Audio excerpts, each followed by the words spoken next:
작은 단서 하나도 그냥 넘기지 않는 탐사 전문 유튜버십니다. 고양이 뉴스를 이끌고 계신 원재현 PD님 나오셨습니다.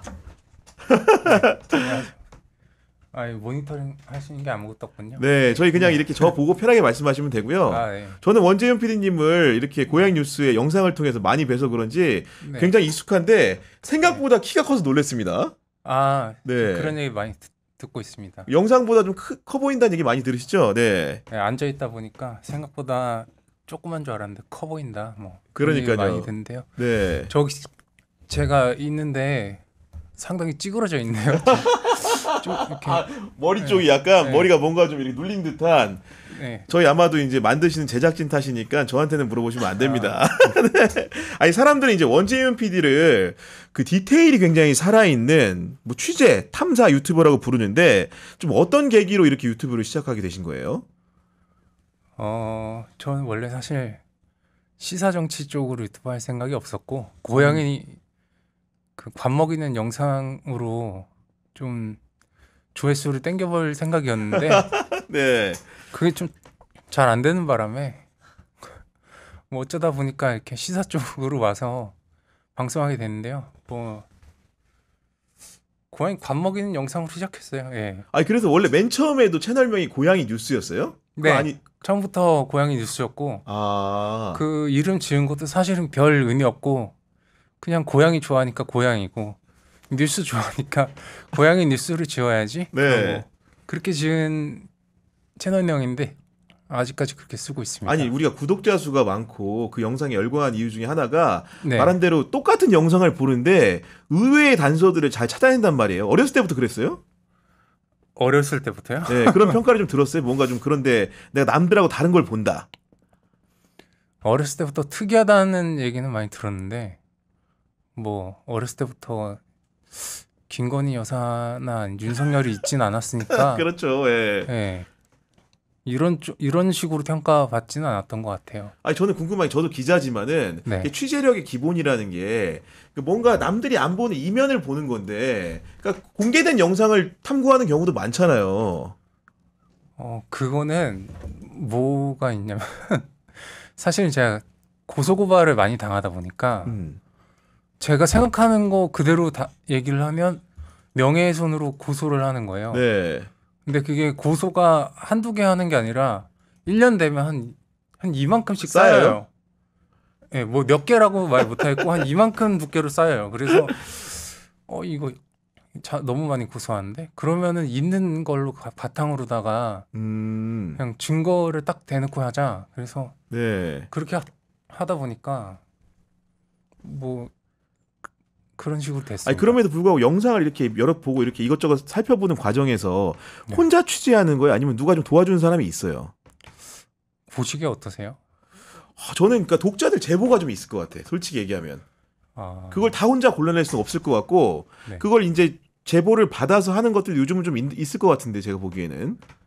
제보를 받은 경우도 있어요. 어떤 경우가 있냐면 이제 이태원 참사 당일에 윤석열 대통령이 저녁에 긴급 회의를 소집하거든요. 네. 대통령실에서. 그러고 나서 퇴근하는 영상이 찍혔어요. 오. 근데 그때 당시에는 아크로비스타에 살았을 때라서 네. 아크로비스타 사시는 주민분께서 저한테 제보 영상을 주신 적이 있어요. 야, 그랬구나. 네, 그런 제보의 경우에는 제가 받아서 써요. 그런데 주로 뭐 이럴 것 같아요, 저럴 것 같아요, 이런 거 찾아주세요, 이런 제보가 추정이 그런 대부분이고 그런 게 대부분이고요. 뭐 멋진 해병 뭐 이런 카톡 네. 같은 그런 제보는 아직까지 잘 안 옵니다. 아니 예를 들면 이제 제가 영상을 봤을 때 마이크를 잡고 거실에서 거실 맞는 거죠? 네. 거실에서 뭔가 이제 그 프롬프터가 하나 있는 느낌이고 네, 앞에 노트북 하나 두고 두고 거기에 좀 멘트를 이제 보면서 이제 원고를 낭독을 하는 거잖아요. 그렇죠. 그러면 이제 거기까지 오기까지 영상은 앞에 준비가 돼 있는 거고 뭔가 이제 맞춰서 하는 건데 그럼 도와주는 사람이 아무도 없어요? 그런 제작 과정에는? 예, 그런 거 물어보시는 분들이 꽤 많았는데 도대체 어떻게 혼자 하는 거냐. 그러니까 근데 혼자 하다 보면은 혼자 됩니다. 1인 PD로 예. 네, 혼자 하다 보니까 혼자 됐고 전에는 이렇게까지 열심히 할 생각 없었고 그냥 논평하는 정도로 하려고 했는데 이제 저를 고소고발해 주시고 막 이렇게 응원해 주시는 분들이 많다 보니까 좀 더 치밀하고 좀 더 증거가 집요하게 많고 예. 좀 더 빈틈없이 해야지 이제 경찰서 가는 일이 덜 있다 보니까 어떻게 또 발전이 됐어요 그 때문에. 네. 아니 지난해에는 이제 발로 뛰는 현장 이제 어떻게 PD라는 게 느껴지는 게 지난해 보면은 후쿠시마 그 원전 사고 났던 지역에 직접 이제 혼자 가서 자고도 왔잖아요. 그리고 심지어는 그 사고 난 원전을 보기 위해서 네. 계획해서 갔는데 실제 사진도 찍었고 보면은 그렇죠. 네, 그 영상은 근데 제가 솔직히 말하면 계속 이제 그 계측기를 가지고 다녔는데 제가 다 불안하던데 괜찮았어요? 결론부터 말씀드리면 안 괜찮고요. 안 가셨으면 하는 마음에 그 영상을 찍은 것도 있어요. 근데 그걸 찍고 나서 왜 방사능 피폭이라는 게 보통 그냥 옷만 좀 잘 입어도 웬만한 방사선은 이제 옷을 못 뚫고 들어오는 그렇다면서요. 것들이 예. 많아요. 근데 얼굴은 그대로 노출돼 있잖아요. 그래서 한 3개월 정도 얼굴에 계속 뭐가 나고 그리고 괜히 어디가 자꾸 아프고 열나고 뭐 그런 경우가 한 3개월 정도 쭉 있다가 이제 요즘에는 괜찮습니다. 그 현장에 가서 알리고 싶었던 거는 결국은 그 위험성 이런 것들을 좀 이제 생생하게 보여주고 싶었던 건가요? 그때 당시에 일본이 표방했던 거는 이제 후쿠시마가 안전하다. 방사능 오염수 내보내겠다. 수산물 먹어도 된다. 네, 예를 들면 수산물 먹어도 된다. 뭐 그런 취지였기 때문에 진짜 그런가? 뭐 가서 봐야 알 거 아니에요. 그렇죠. 그래서 진짜 가서 볼 마음으로 갔는데 그 과정이 너무 험난하고 가기 너무 힘들고 차편도 없고 그러니까 사실 제가 거기를 4박 5일인가로 갔어요. 영상에는 그렇게 4박으로는 안 나오던데. 근데 하루 이제 후쿠시마를 찍고 제가 알아 누워가지고 한 이틀 동안 그냥 호텔에서 누워 있었던 것 같아요. 아. 그래서 영상을 나간 거는 2편인데 거기 그렇게 뭐 살만하지 않습니다. 생각보다 그렇군요. 예. 사람도 없고 근데 특이한 거는 거기서 관광하시는 분을 많이 봤어요. 그 외국인들 그 드론 날리는 외국인이 있었잖아요. 예, 맞아요. 자세히 보셨네요. 양성 봤죠. 예.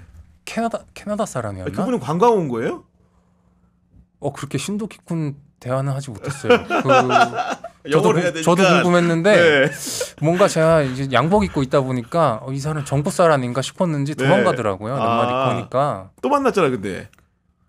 또 만나지 못했어요. 예. 한번 보고 저 사람 뭐지? 그러고 찾아가서 말을 걸어보니까 도망가더라고요. 그래서 관광 온 건지 아니면 왠지 기자 같기도 하고 네.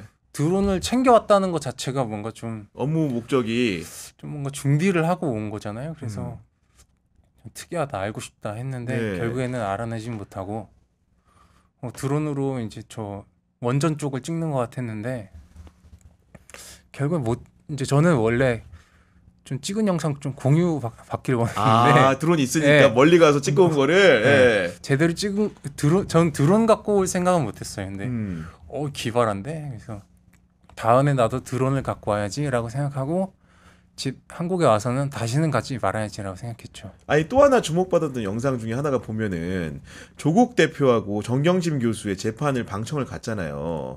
혹시 예. 여러 많은 재판 중에서 그 재판에 방청기를 만들어야겠다고 생각한 이유가 있어요? 제가 사실은 유튜브에는 그런 장르가 없었어요. 제가 만든 장르인데. 방청기. 그렇죠. 음.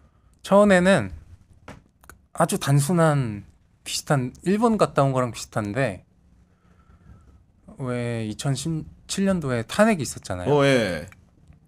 근데 그 탄핵 때 이제 청문회에서 나왔던 뭐 조윤선 장관, 뭐 김기춘 비서관, 비서실장, 예. 비서실장, 뭐 그런 분들 실제로 보고 싶은 거예요. 실물 모습을. 네, 실물을. 그러니까 실제로 보고 싶은데 어디서 볼 수 있나 생각해 보니까 아 잭판에 다 나오네. 근데 그 잭판 다 방청을 할 수 있는 거예요. 그래서 처음 제가 방청했던 게 그 국정농단 잭판이었어요. 그거 본 다음에 아 이명박 전 대통령이 보고 싶다. 그 어디서 볼 수 있지? 그것도 이제 이명박 알아보고 재판을 전 가보고. 각하 재판 가보고 갔다가 이제 거기 사법경찰들한테 위행도 당해보고 아하. 별의별 일이 다 있습니다. 네. 그런데 쫓아다니다 보니까 그래서 그걸 막 해보다가 조국 정경심 재판 같은 경우에는 그것도 윤석열 검찰총장 시절에 이제 윤석열이 했던 명언이 있어요. 뭐죠? 아 그거 재판에서 다 밝힐 거다. 재판 보시라. 그런 발언을 한 적이 있거든요. 그래서 네. 아 그러면 재판을 봐야겠구나. 그래서 재판을 그 당시에는 유튜브 하는 분들이 아무도 안 왔어요. 첫 재판에는 아, 그 첫 공판 준비 기일이 있었거든요. 맞아요. 네. 그때 엄청 추운 겨울이었는데 그때 일본 무슨 니케이 신문인가? 뭐 거기서 되게 아침 일찍부터 와가지고 아, 외신은 와 있고. 예, 일본 외신이 와 있었어요. 네. 그리고 다른 이제 거기 공판 기자들이 많이 와가지고 같이 봤었는데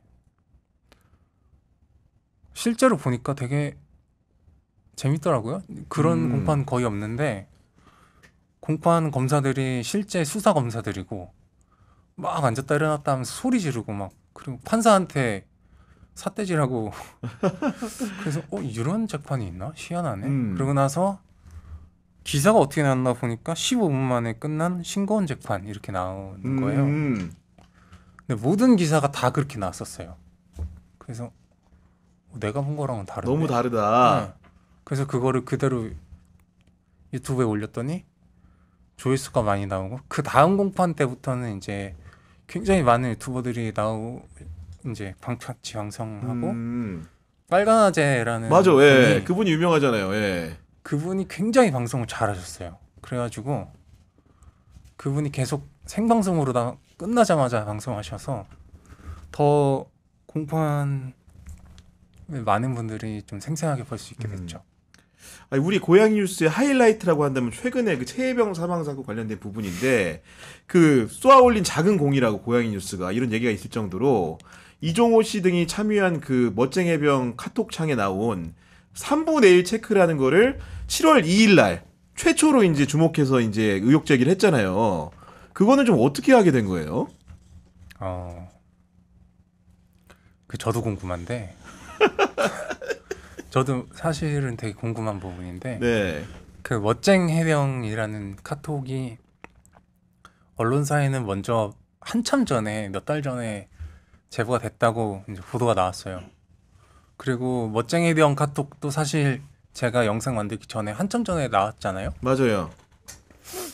근데 제가 7월 2일 날 만든 거는 이제 그것도 역시 고소고발 안 당하기 위해서 자료를 많이 찾다 보니까 이게 아기가 이렇게 맞는구나. 그래서 방송을 할 수 있었던 건데 그 전에는 그 제보를 받았던 언론사 기자분들 이쪽 바닥에는 그런 얘기가 안 나왔는지 그게 궁금해요, 오히려.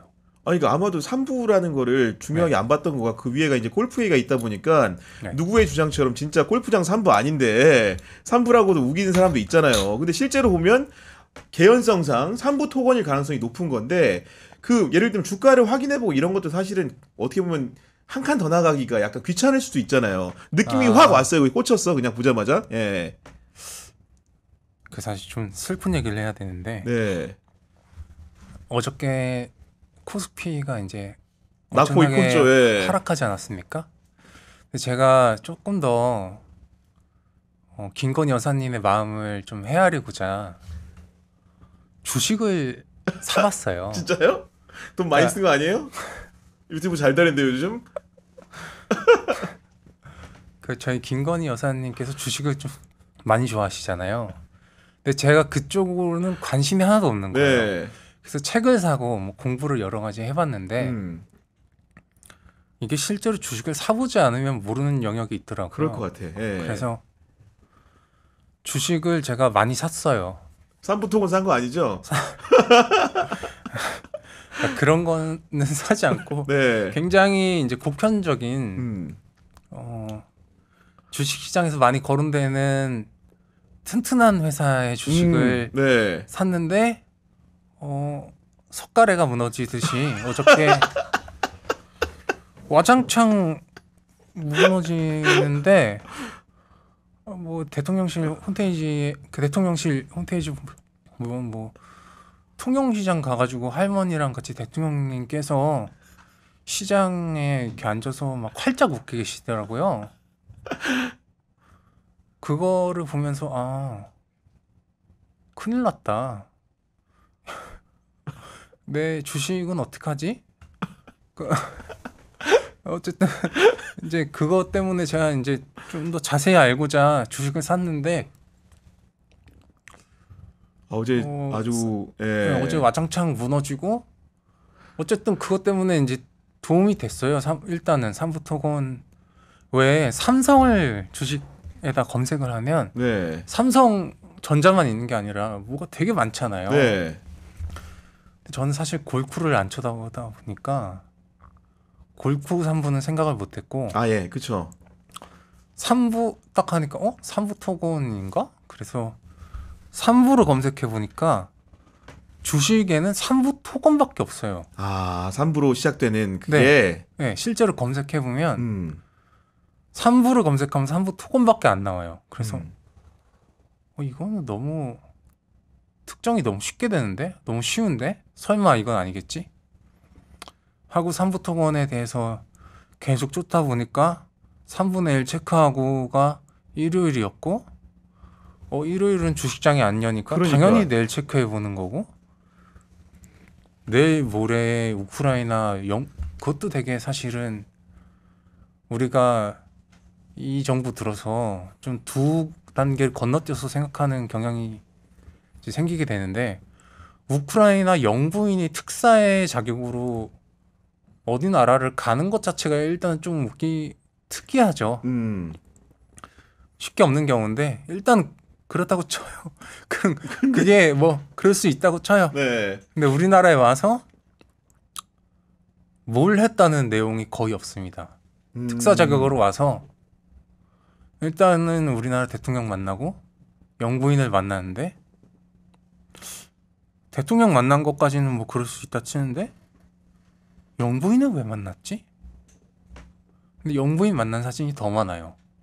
아, 사진 남아 있는 걸로는 그리고 대통령실에서 만났어요. 그래서 왜 만났지? 하필이면 또 공교롭게 시간이 우리나라에 이제 특사 자격으로 온다고 했으면 일단은 당일치기로 이제 저 오늘 갈게요 하고 가는 게 아니라 며칠 전에 네. 얘기를 했을 거 아니에요. 우크라이나 네. 측에서. 그래서 이게 만약에 이종호 씨가 그걸 미리 알았을 가능성은 없나? 그러면 일요일 날 미리 알고 자기 측근들에게 체크하라고 말하지 않았을까? 그렇게 생각을 하다 보니까 뭐가 계속 아기가 계속 맞아 떨어지고 주가도 살펴보니까 딱 그런 그래프가 나타나고 그렇죠.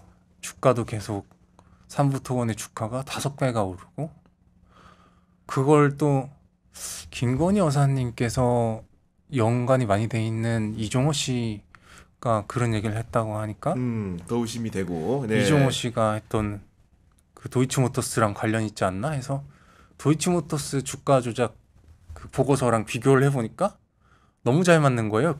그 보고서랑. 그래서 야 이거는 되게 공교롭다. 되게 이 바닥에 흔한 우연이다. 아니 그것뿐만이 아니고 그 앞에도 보면은 앞에 영상 보면 임성근 전 사당장하고 유일임 전 방심위원장 네. 이런 분들의 인연도 어떻게 찾아내가지고 이제 영상을 그게 지역 베이스가 경주였나요? 제 기억이 가물가물한데. 류일임 방송통신위원장이 그 직을 맡기 전에 경주 엑스포 위원장이었어요. 네. 그래서 그거를 해병대 1사단 임성근이랑 같이 업무 협약식을 하는 사진을 찾았는데 그거 그렇게 쉽게 찾을 줄 몰랐는데 임성근 류일임 검색하니까 그냥 바로 구글에 나와요. 아, 그래서 이런 경우가 맞나? 이런 군 사단장이랑 협약식을 내는 경우가 맞나 하고 찾아보니 제가 많이 찾아보니 그런 경우가 거의 거의 없습니다. 드물고. 네, 그래서 이건 특이한 케이스인데 그럼 임성근을 과연 누가 류림에게 소개를 시켜줬을까?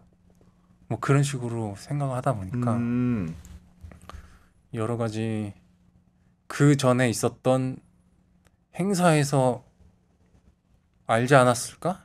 하고 찾다 보니까 이제 김건희 여사가 비공개로 이루어진 공개 행사에서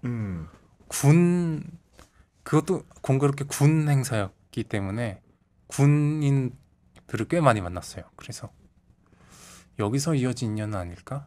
그렇게 찾다 보니까 그렇게 그렇게까지. 줄줄이 나오더라고요.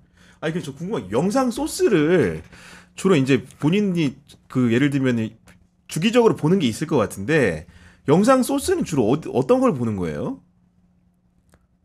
주기적으로 그러니까 예를 들면은 뭐 어떤... 대통령 행사 같은 것들이 영상에서 만들어지잖아요. 아. 근데 이게 보면은 같은 각도도 있고 다른 각도에 있는 영상도 찾아내던데 그거요? 그런 거는 너무 비밀인가? 영업 비밀인가? 아니요, 영업 비밀은 아니고요. 네. 하시라 그래도 아마 못 하실 거예요, 아마. 아. 그러니까 어떤 식으로 하냐면 뭐 한 가지 예를 들자면 바이든 날리면 영상이 네. 제가 꽤 많이 만든 영상이 있는데 그게 영상이 해외 매체에서 찍은 풀 영상도 있고 KBS에서 유튜브에 올린 풀 영상도 있고 뭐 그 행사를 만든 주최자 측에서 만든 풀 영상도 있고 네. 풀 영상이 되게 많아요. 아, 도처에 있구나. 찾아보면. 근데 그게 막 4시간, 5시간 돼요. 그거를 다 봅니다. 다 보고 이제 그 영상이 시작점이 다 똑같지 않을 거 아니에요. 네. 그리고 우리나라에서 올린 풀 영상 같은 경우에는 타임라인이 막 다 쪼개져 있어서 앞에 걸 뒤로 갖다 붙여놓기도 하고 막 뒤죽박죽이에요. 중구난방이구나. 예. 그거를 다 일일이 다 맞춘 다음에 외국 영상이랑 비교해서 타임라인을 일단 다 일자로 맞춰요. 그 다음에 그 타임라인에 맞는 각도에 따라서 다 영상을 다 재조립한 다음에 이 시점에 이 각도에선 이런 일이 있었구나 해서 그거를 다시 재조립해서 그 현장에 있었던 장면은 조금 더 다각도로 보고 이런 거였군 하고 그 다음에 영상을 만드는. 야, 그렇게 조립하고 건데. 재조립하는 과정 거치면은 네. 사실 시사는 또 속보가 생명이라서 그렇죠. 이거 좀 그런 조바심도 날 것 같은데요. 옛날에는 그런 조바심이 많이 나서 밤새서 많이 했는데 이제는 저도 연식이 많이 돼가지고 그렇게 하면 좀 삐걱거리기 때문에 네. 그냥 남들 올리건 말건 신경 안 쓰고 건강 내 길을 간다. 예. 네. 저처럼 만드는 사람 없으니까 그냥 올려도 보시겠지 하고 그러고 네. 올리는데 많이 봐주셔서 감사합니다. 아니 김종대 전 의원님도 되게 칭찬하고 가셨는데 고양 뉴스에 대해서 그래요? 했는데 네. 그 정도로 주목을 많이 받는데 생각보다 팬층이 되게 두터울 것 같아요. 연령적으로 좀 어때요? 분석을 해보면. 제가 분석을 좋아해서 네.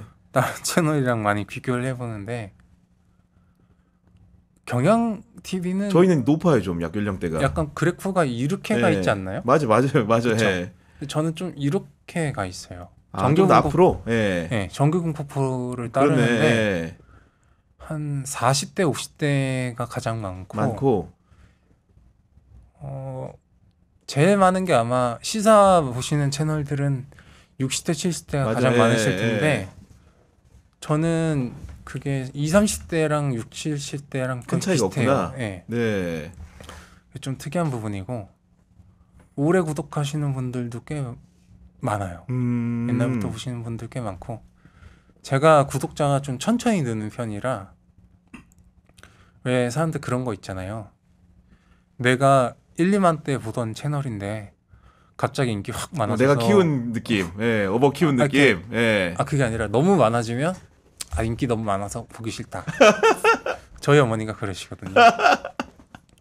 저는 좀 전략적으로 천천히 늘리는 그 거북이 전략을 쓰고 있는데 그것 때문에 좀 팬층이 두꺼워지지 않았나. 네. 마지막으로 이제 고양이 뉴스 이제 앞으로 그 어떤 그 무엇을 향해서 달려가는지 궁금증이 좀 많을 것 같은데 좀 현재 취재 중인 내용을 좀 우리 경향 TV 구독자들도 많이 가입 안 하신 분이 있다면 가야 되기 때문에 네. 어떤 취재를 좀 준비하고 있는지 귀띔해 줄 수 있습니까? 제가 그 질문을 받고 지금 몇 개 생각해 본 게 있는데 방송에서는 말 안 하고 경향 TV에서 얘기할 만한 거 뭐 있나 생각해 보다가 한동훈 이제는 당대표죠. 네. 그분의 휴대폰 비밀번호가 뭐 24자리다, 7자리다 네. 이런 얘기 있잖아요. 그 비밀번호가 뭘까 생각해 보신 적 있으세요? 저는 그 생각 엄두도 못 낸 것 같은데. 그 27, 8자리라고 치면 네. 저는 그렇게 생각해 봤어요. 그러니까 저한테 주면 맞출 수 있을 것 같아요. 왜 그러냐면 27, 8자리라는 거에서 힌트를 얻었는데 네. 우리 비밀번호 보통 이렇게 계산기식으로 돼 있잖아요. 그거를 숫자로다 이렇게 그림을 그린다고 생각하면 뭐 0, 1, 2, 3 이렇게 쓸 수 있거든요. 네. 그래서 4자리 숫자를 그렸다고 생각하면은 한 24에서 8자리가 나와요. 아. 그래서 숫자를 그리지 않았나? 왜냐면 자기도 나중에 거의 반환을 받을 생각으로 낸 거잖아요. 그렇지, 네. 그러니까 비밀번호를 기억을 해야 될 거 아니에요. 저도 이제 생각을 해봤죠. 기억을 하려면 뭐가 있을까? 숫자 패드에다가 그린다는 식으로다가 하지 않았을까? 그림 그리듯이. 네. 그런 거 하나가 있고 그리고 2023년 3월 13일에 대통령께서 또 시장에 가신 적이 있어요. 네, 항상 같이 다니는 경호원이 있거든요. 제 눈여겨보는 경호원인데 그때 그 윤석열 대통령께서 아귀포 혹시 드셔보셨나요? 저 안 먹어봤어요. 저도 안 먹어봤는데 아귀포를 이렇게 시장에서 이렇게 시식을 하시면서 이거 내가 옛날부터 많이 어렸을 때부터 먹던 건데 하면서 드세요. 근데 갑자기 그 다음 컷에 그 경호원이 대통령 앞으로 팔을 쑥 집어넣더니 그 아귀포를 집어서 자기 입에 넣습니다. 그래요? 무슨 상황이지? 2023년 3월 13일 시장 방문 영상 보시면 네. 그 컷이 있어요. 이렇게 해가지고 먹어요. 네. 그걸 보면서 이제 많은 상상을 하는 거죠. 저의 경호원이 진짠가? 진짜 경호원이 아닌가? 저거는? 그런 생각도 해보고 그리고 또 그 사람이 이제 대통령 처음 취임식 날 네. 있었던 대통령 경호원이거든요.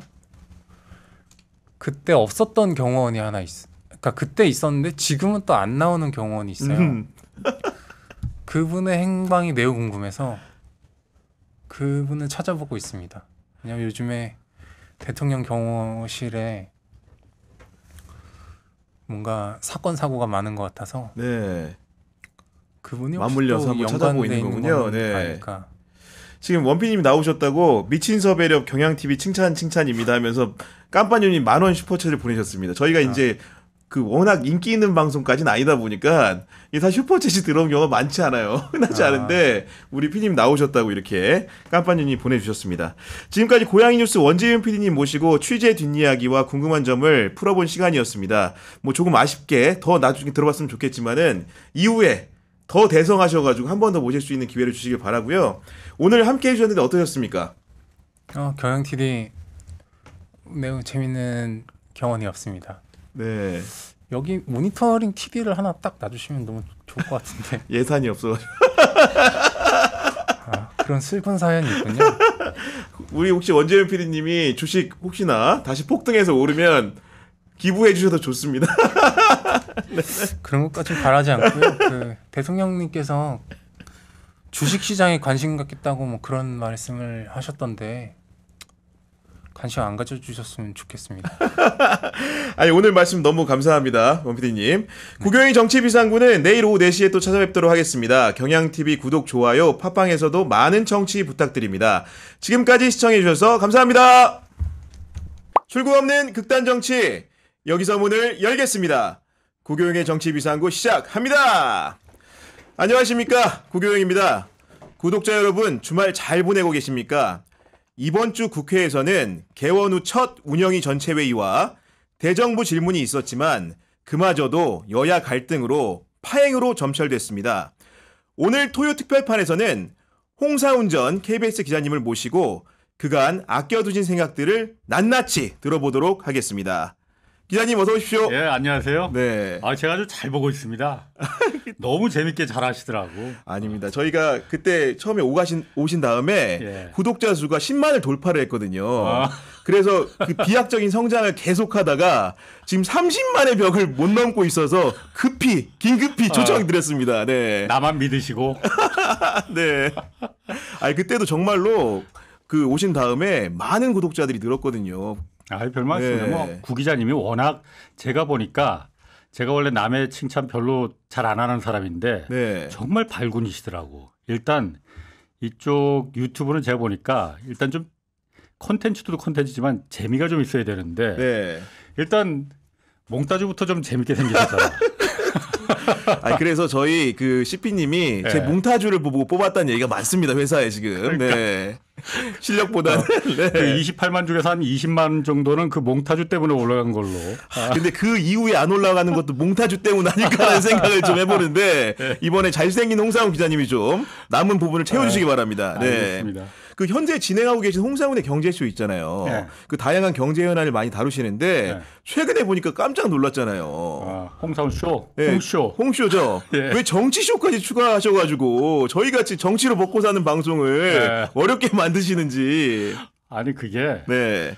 경제쇼가 사실 제가 한 3년 넘게 했잖아요. 네. 그러다 보니까 일단 경제에서 너무 많이 알게 됐어요, 제가. 더 이상 이제 하산할 때가 된 것 같아요. 그리고 일단 그것도 그렇지만은 지금 경제가 너무 안 좋잖아요. 그렇죠. 경제쇼, 경제 유튜브들 지금 굉장히 많잖아요. 컨텐츠도. 그런데 그게 다 잘 될 때는 3%나 뭐 이런 것도 뭐 경기가 좋고 주식시장도 좀 이렇게 달아오르고 이 살아 움직일 때 네. 그때 이제 같은 사람들이 경제에 관심을 많이 두게 말이지 그건 당연한 겁니다. 그렇습니다. 네. 워낙 안 좋으니까 요즘 제가 경제 방송하다 보니까는 경제에 대해서 이제 주워 들은 지식들이 있고 보는 숫자들이 있잖아요. 네. 정말 너무너무 안 좋아. 제가 봐도 야 이게 무사히 넘어갈 수가 있을까 도대체.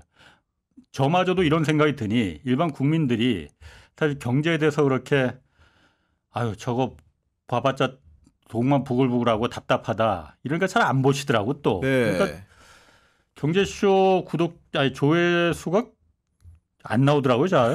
네. 그러다 보니까 그래서 내가 그러면은 이제 경제도 많이 했고 그러니 제가 또 죽기 전에 한번 해보고 싶은 거 다 해봐야겠다 그래갖고 그럼 내가 원래 관심 있는 거 시사 쪽 네. 그쪽을 또 오래 했었으니까 그렇죠. 시사에다가 요즘 또 정치가 워낙 사람들이 정치가 또 워낙 뉴스가 많잖아요. 다뤄야 될 게 많잖아요. 그래서 여기 경향 TV에서도 많이 다루지만은 저도 한번 좀 나만의 스타일로 해봐야겠다. 네.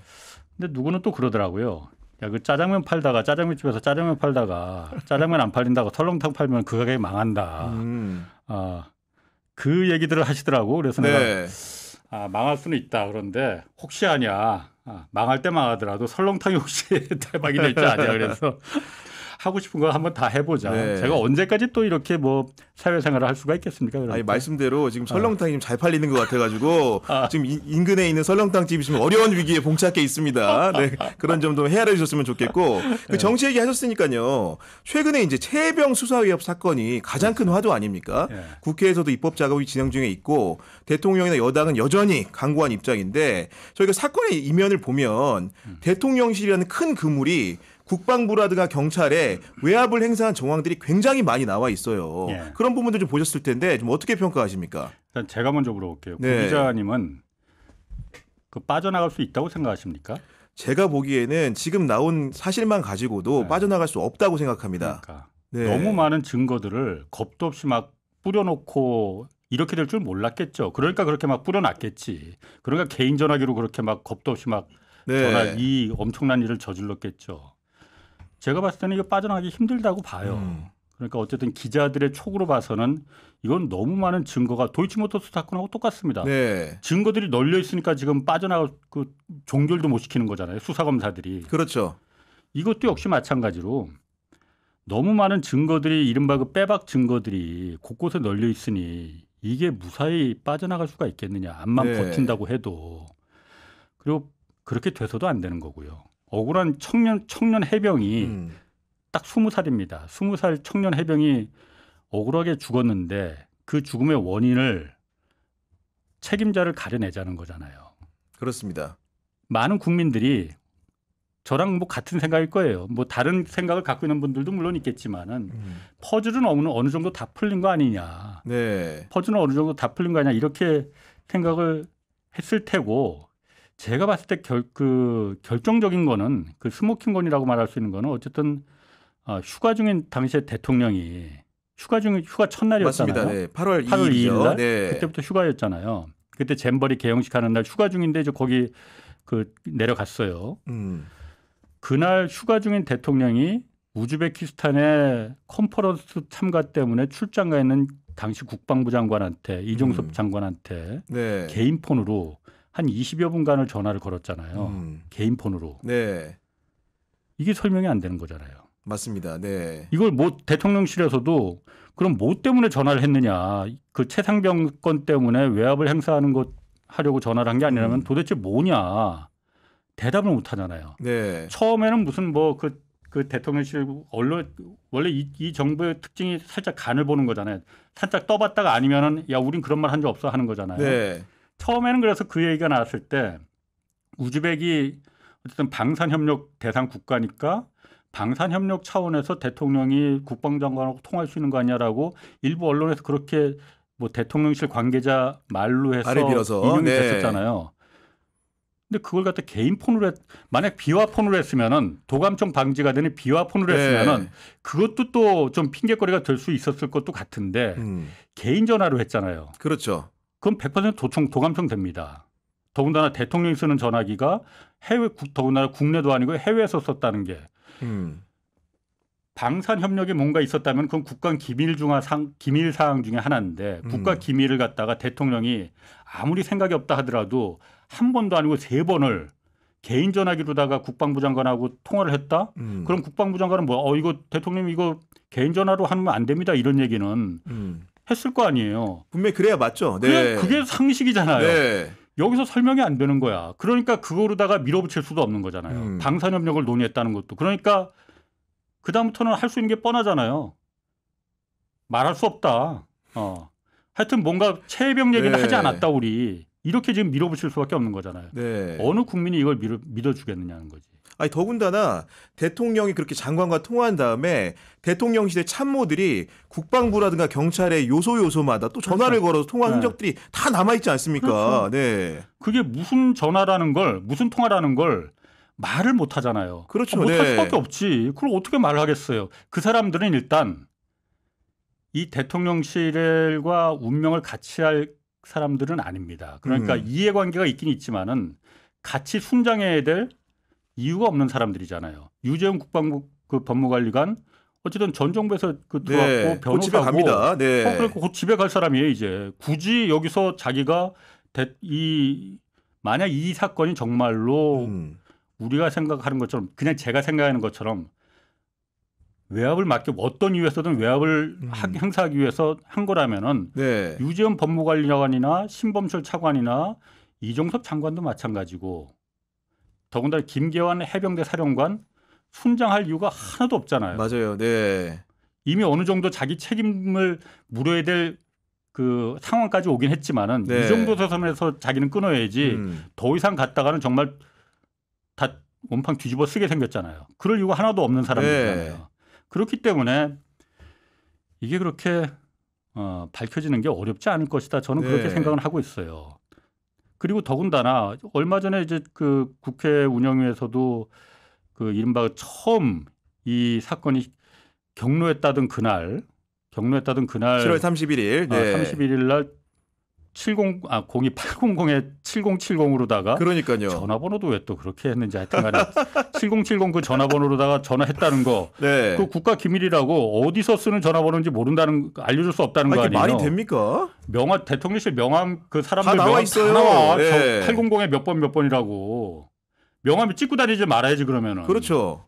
이게 그리고 무슨 놈의 이 어쨌든 20살짜리 청년 해병이 억울하게 죽었는데 그거 전화번호 그 단서가 될 수 있는데 그 원인이 뭔지 이게 왜 이렇게 수사가 뒤죽박죽이 됐는지 그걸 갖다가 밝힐 수 없다는 걸 국민들이 이걸 믿고 있고 가만히 있겠습니까? 납득 못하는 거죠, 절대로. 네. 납득을 할 수가 없는 거고 경로 얘기가 나왔으니까 저는 그래서 간단해요.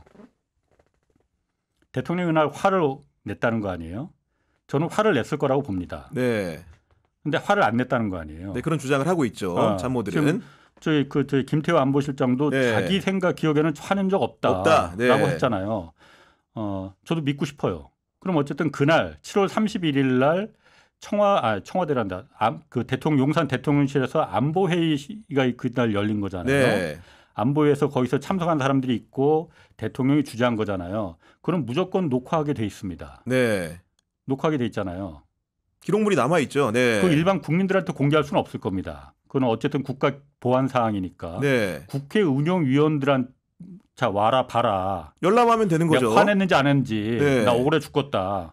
자 봐라. 화 안 냈으면 이제 더 이상 문제 삼으면 안 돼. 이러면 되는 거 아니에요. 그렇죠. 그거 안 하잖아요. 안 하잖아요. 공개하라는 것도 아니야. 국회의원 야당 여야 운영위 위원들한테만 와서 보여주면 되는 거 아니에요. 그날 네. 녹화한 걸. 그거 못 하잖아요. 뭐 대통령실이 보안 시설이라는 둥, 뭐 기밀이라는 둥 이러면서 핑계 대면서 지금 아무것도 공개하지 않는 거 아닙니까? 화냈으니까 공개를 못 하는 거죠. 제가 대통령이었다면은 제가 만약에 윤석열 억울하면 대통령이었다면은 네. 나 억울해 죽겠다 정말로. 와서 자 원하는 사람한테 와서 다 봐봐. 운영이 아니라도 좋아. 이재명 대표도 와봐봐. 내가 화냈는지 안 냈는지 이거 봐봐. 네. 할 거 아니에요. 그렇습니다. 그걸 못 하고 있잖아요. 왜겠느냐 하는 거 우리 국민들 다 알고 있습니다. 그걸 감추려고 하니 그게 감춰지겠냐 이거죠. 다만 왜 화를 냈느냐 거기서. 그게 정말 마지막 퍼즐이잖아요. 그렇죠. 그거 하나 남았다고 보여지죠 지금. 네. 일단 구 기자님은 네. 왜 화를 낸 것 같아요? 아마도 누군가가 대통령이 이게 부당한 상황이라는 입력을 시켜줄 사람이어야 되는데 그게 정교한 사건을 통해서 입력이 될 수도 있지만 대통령의 의사결정에 영향을 줄 수 있는 형태의 그런 뭔가 권력에 가까운 인물이라든가 그런 것들이 사실 솔직히 먼저 떠오릅니다. 저 개인적으로는. 말이 너무 어려워. 그렇게 네. 하면은 구독자 뚝뚝이 30만 못 넘어갑니다. 그냥 쉽게요. 예. 밑바닥의 언어로 네. 풀어줘야지 돼요. 로비 가능성을 부인할 수 없다고 그렇지. 보여집니다. 네. 그거야 그거. 그렇게 네. 내가 아직 가르쳐줄 게 많네. 그러니까 지난 그 국회 상황을 보면 입법청문회 때 네. 로비 의혹에 단초가 되는 질문들이 있었어요. 그렇죠. 그러니까 민주당 박균택 의원 같은 경우에 뭐라고 했냐면은 같은 해병대 출신으로 임성근 전 사당장과 골프 모임을 함께 추진했던 인물 중에서 그 카카오톡 창 같은 게 있는 것으로 나중에 사후적으로 언론 보도가 나왔는데 단톡방. 거기 있는 사람 하나가 아무리 봐도 굉장히 의심 가는 사람이 있다. 이 사람이 로비가 있었는지 없었는지를 임성근 전 사단장이 말해봐라. 그랬더니 당장 그 자리에서는 부인을 했죠. 네. 전혀 모르는 사람이라고 했죠. 저는 사실 그 전까지는 왜냐 그 사람이 어쨌든 그 멋쟁 해병이라는 단톡방에 있던 그 이모 대표라는 사람이 도이치모터스 2차 주가 조작의 주포였잖아요. 그렇죠. 네. 이 사람이 그 연결고리가 이 사람이 퍼즐의 마지막 조각일 수 있다라는 말은 사실 몇 달 전부터 계속 나왔잖아요. 사실 저는 처음에 그래서 네. 야, 그게 말이 되냐 그게. 들었을 때는 네. 야, 그 사람이 나는 해병대 출신인 건 몰랐는데 해병대 무슨 뭐 병 400몇 대 뭐 그렇다고 하더라고요. 네. 야, 우리나라 해병대 나온 사람이 지금 몇십만 명이 될 텐데 그렇다고 해서 무조건 너무 갖다 붙인다. 그런 거 자꾸 갖다 붙이니까는 이게 막 산으로 가는 거야. 그런 얘기 좀 하지 마. 네. 했었거든요. 처음에는. 근데 딱 그 카톡방 그게 공개되고 나서 야, 기자 사회에서 제가 그 30년 넘게 기자 생활하면서 세 가지는 절대 하지 말아야 된다. 금해야 된다라는 걸 어렸을 때부터 잔바리 때부터 알았던 게 네. 배웠던 게 예단, 추정, 전원 이거 갖고 보도하지 마라. 이거 했다는 나중에 큰 사고 친다 했거든요. 예단. 그때 저도 예단을 해버린 거야. 네, 몇 달 전에. 네. 예단하지 말아야 된다. 네. 가능성을 보고 한번 물고 늘어져야 된다라는 건데 지금 보면 저는 사실 그게 가능성이 있다고 보여져요. 우연치고는 너무나 연결고리가 확실하잖아요. 그렇죠. 예. 다만 저는 처음에는 그래서 야, 너무 갖다 붙이지 마 이렇게 말했을 때만 해도 이게 그러면 대통령이 왜 경로를 했다면 왜 경로를 했겠느냐. 저는 그렇게 생각했거든요. 의외로 단순한 사건이었을 수 있다. 어쨌든 대통령이 그 말 그렇게 생각했을 거잖아요. 평상시에 그냥 보통의 상식으로 야, 사병 한 명이 죽었는데 이걸 갖다가 쫙 꼭대기인 맨 위에 있는 사단장까지 아무것도 몰랐을 거 아니야. 그런데 어쨌든 지휘 책임하에 있다고 맨 꼭대기 있는 사단장을 잘라버리면은 그건 말이 안 되지 않느냐. 이렇게 아마 본인의 상식 수준에서 아마 얘기를 하고 그래서 그 부분에 대해서 사단장까지는 책임을 묻는 건 과하다라고 얘기를 했을 거야. 네. 그런데 해병대는 그 말을 수사단에서는 그 말을 안 들은 거잖아요. 그게 바로 해병대라는 거 아니에요. 그렇죠. 원리 원칙대로 책임이 있는 사단장이 책임이 그냥 꼭대기에 앉아만 있었던 게 아니고 구체적인 어떤 행위가 있었다. 그 수사단에서 조사해 보니까 그러니 이 사람은 혐의자로 적시해서 이첩하는 게 맞다 해서 넘겨버린 거잖아요. 경북경찰청으로. 네. 근데 그걸 보고 대통령이 그걸 들었을 거 아니야. 보고를 들었을 거 아니야. 그렇죠. 원래 이제 화가 많은 분이시잖아. 또 화를 잘 내시는 분이고. 네. 어떻게 됐을 거라는 건 안 봐도 비디오입니다, 사실. 영이 안 쓴 거잖아요. 본인이 대통령인데. 네. 그게 잘 됐든 잘못됐든 간에 어쨌든 이렇게 될 줄을 알았으면 거기서 화를 안 냈을지도 모르는데 어쨌든 영이 안 쓰니까 내가 내지 말라고 했는데 경찰청에 갖다 줬다는 거야, 그거를? 어떤 XX야? 야, 전화기 어딨어? 이러지 않았을까? 네. 그러다가 거기서 이제 불같이 이제 화를 내니까는 밑에 이제 그 자리에 있었던 사람들이 다 식겁했을 거 아니에요. 그렇죠. 옛날 이제 그 검찰총장 할 때나 주강지검장 할 때도 그 한번 화내면은 옆에서 얼굴도 쳐다 못 보겠더라는 거 아니야. 하도 그냥 무서워서 그러니까 덩치도 크니까. 그러니 그 사건으로다가 그 실제 사건이 그러니까 처음에는 그렇게 큰 사건이 아니었는데 이게 영이 안 섰다. 내 영이 왕의 명을 갖다가 왕이 아니지 참. 대통령의 영을 이 왕자가 크게 대통령의 말을 어겼단 말이야. 일개 대령이 거기서부터 시작됐을 거다라고 저는 사실 그냥 처음에 생각하셨던 거죠. 추정을 했었어요. 그래 아마 그랬을 가능성이 있다. 설마 저게 해병대가 누가 그 도이치모터스 그 사람이 해병대 출신이라고 해서 이 사람을 통해서 뭐 이렇게 했겠느냐. 그건 너무 억측이다라고 생각했는데 JTBC에서 어쨌든 그 카톡 문자를 어디서 구했는지 모르겠지만 그거는 사실이잖아요. 지금. 그렇죠. 그 액면 그대로죠. 그걸 딱 보고 이게 정말 마지막 퍼즐일 수 있겠구나. 그리고 이거 오래 안 걸리겠다. 그 생각이 들더라고요. 오래 안 걸릴 것 같다. 그렇죠. 당사자까지 노출이 된 상황이니까요. 왜냐하면 거기서 그 골프 모임이 어쨌든 간에 결과적으로는 깨졌잖아요. 성사가 안 됐습니다. 네. 성사가 안 된 이유는 거기 보면은 이모 그 블랙펄 인베스트먼트라는 그 2차 주포, 네. 2차 주포가 스케줄 때문에 자기는 참석 못하겠다고 해서 그 모임이 깨져버린 거거든요. 그건 다시 말해서 메인 그 골프 모임의 메인은 그 블랙펄의 이모 대표가 메인이었다는 거잖아요. 네. 그 사람은 누구냐? 김건희하고 바로 연결이 될 수 있는 사람이고 그러다 보니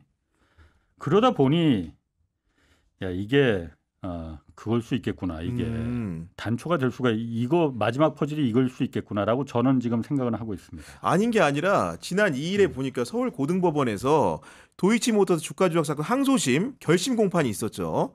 거기서 권오수 전 회장을 상대로는 그 징역 8년을 선고해달라고 검찰이 구형을 했고 네. 그리고 아까 말씀하셨던 그 이모 대표에 대해서도 징역 6년과 네. 벌금 100억 원 굉장히 어떻게 보면 형량이 센 구형을 했습니다. 1심 구형량하고 똑같아요. 네, 똑같이 한 건데 네. 좀 어떤 의미로 좀 해석을 할 수 있을까요? 아니 그러니까 이번 2심 재판 이제 9월 12일 날 선고가 되잖아요. 네. 통상적인 것보다 조금 늦게 뒤로 미루긴 미뤘어요. 몇 가지 좀 따져봐야 될 게 아마 있는 것 같긴 해요. 그런데 이모 대표도 권오수 회장도 중형을 어쨌든 검찰에서는 똑같이 구형을 했잖아요. 네. 1심하고 똑같이 구형을 했습니다. 다만 1심 선고에서는 징역 집행유예가 2년에 나왔죠. 집행유예 3년으로 다 풀려났습니다. 네. 그때 공범들 다 풀려나서 한 명만 이제 그 다른 사건으로 또 연결된 게 있어서 별건으로? 네. 그 사람만 이제 그 집행유예가 안 됐고 나머지 다 집행유예로 풀려났거든요. 그 중에서 그 며칠 전에 보도도 좀 되긴 됐는데 그게 좀 잘못 보도된 부분이 좀 있어갖고 네. 거기서 손모 씨라는 사람이 있었거든요. 그 같이 기소된 사람 중에 그 쩐주라는 사람인가요? 쩐주. 네. 쩐주.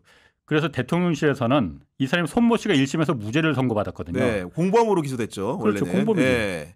공범으로 그 쩐주라서 같이 기소가 됐는데 무죄가 됐거든요. 도이치모터스 주가 조작에 대해서 이 사람은 몰랐던 것 같다라고 해서 했는데 그래서 대통령실에서는 그 이후에 이제 명분으로 내세웠던 게 봐라 김건희도 손모 씨도 이거 무죄 네. 방면됐지 않았냐. 단순 쩐주니까 다툼 논리면 무죄다 이런 논리 아닙니까? 물론 네. 김건희 여사의 이 혐의는 그거보다는 훨씬 더 사실 드러난 것만 해도 단순한 쩐주의 역할만 한 건 아니었었어요. 어떤 부분이 좀 그런 거죠? 아니 그러니까 그 우리가 그때 그 한참 뭐 브라보콘 그 송으로도 나와서 뭐 12시에 3,300원을 8만 주 때려주셈 하고 네.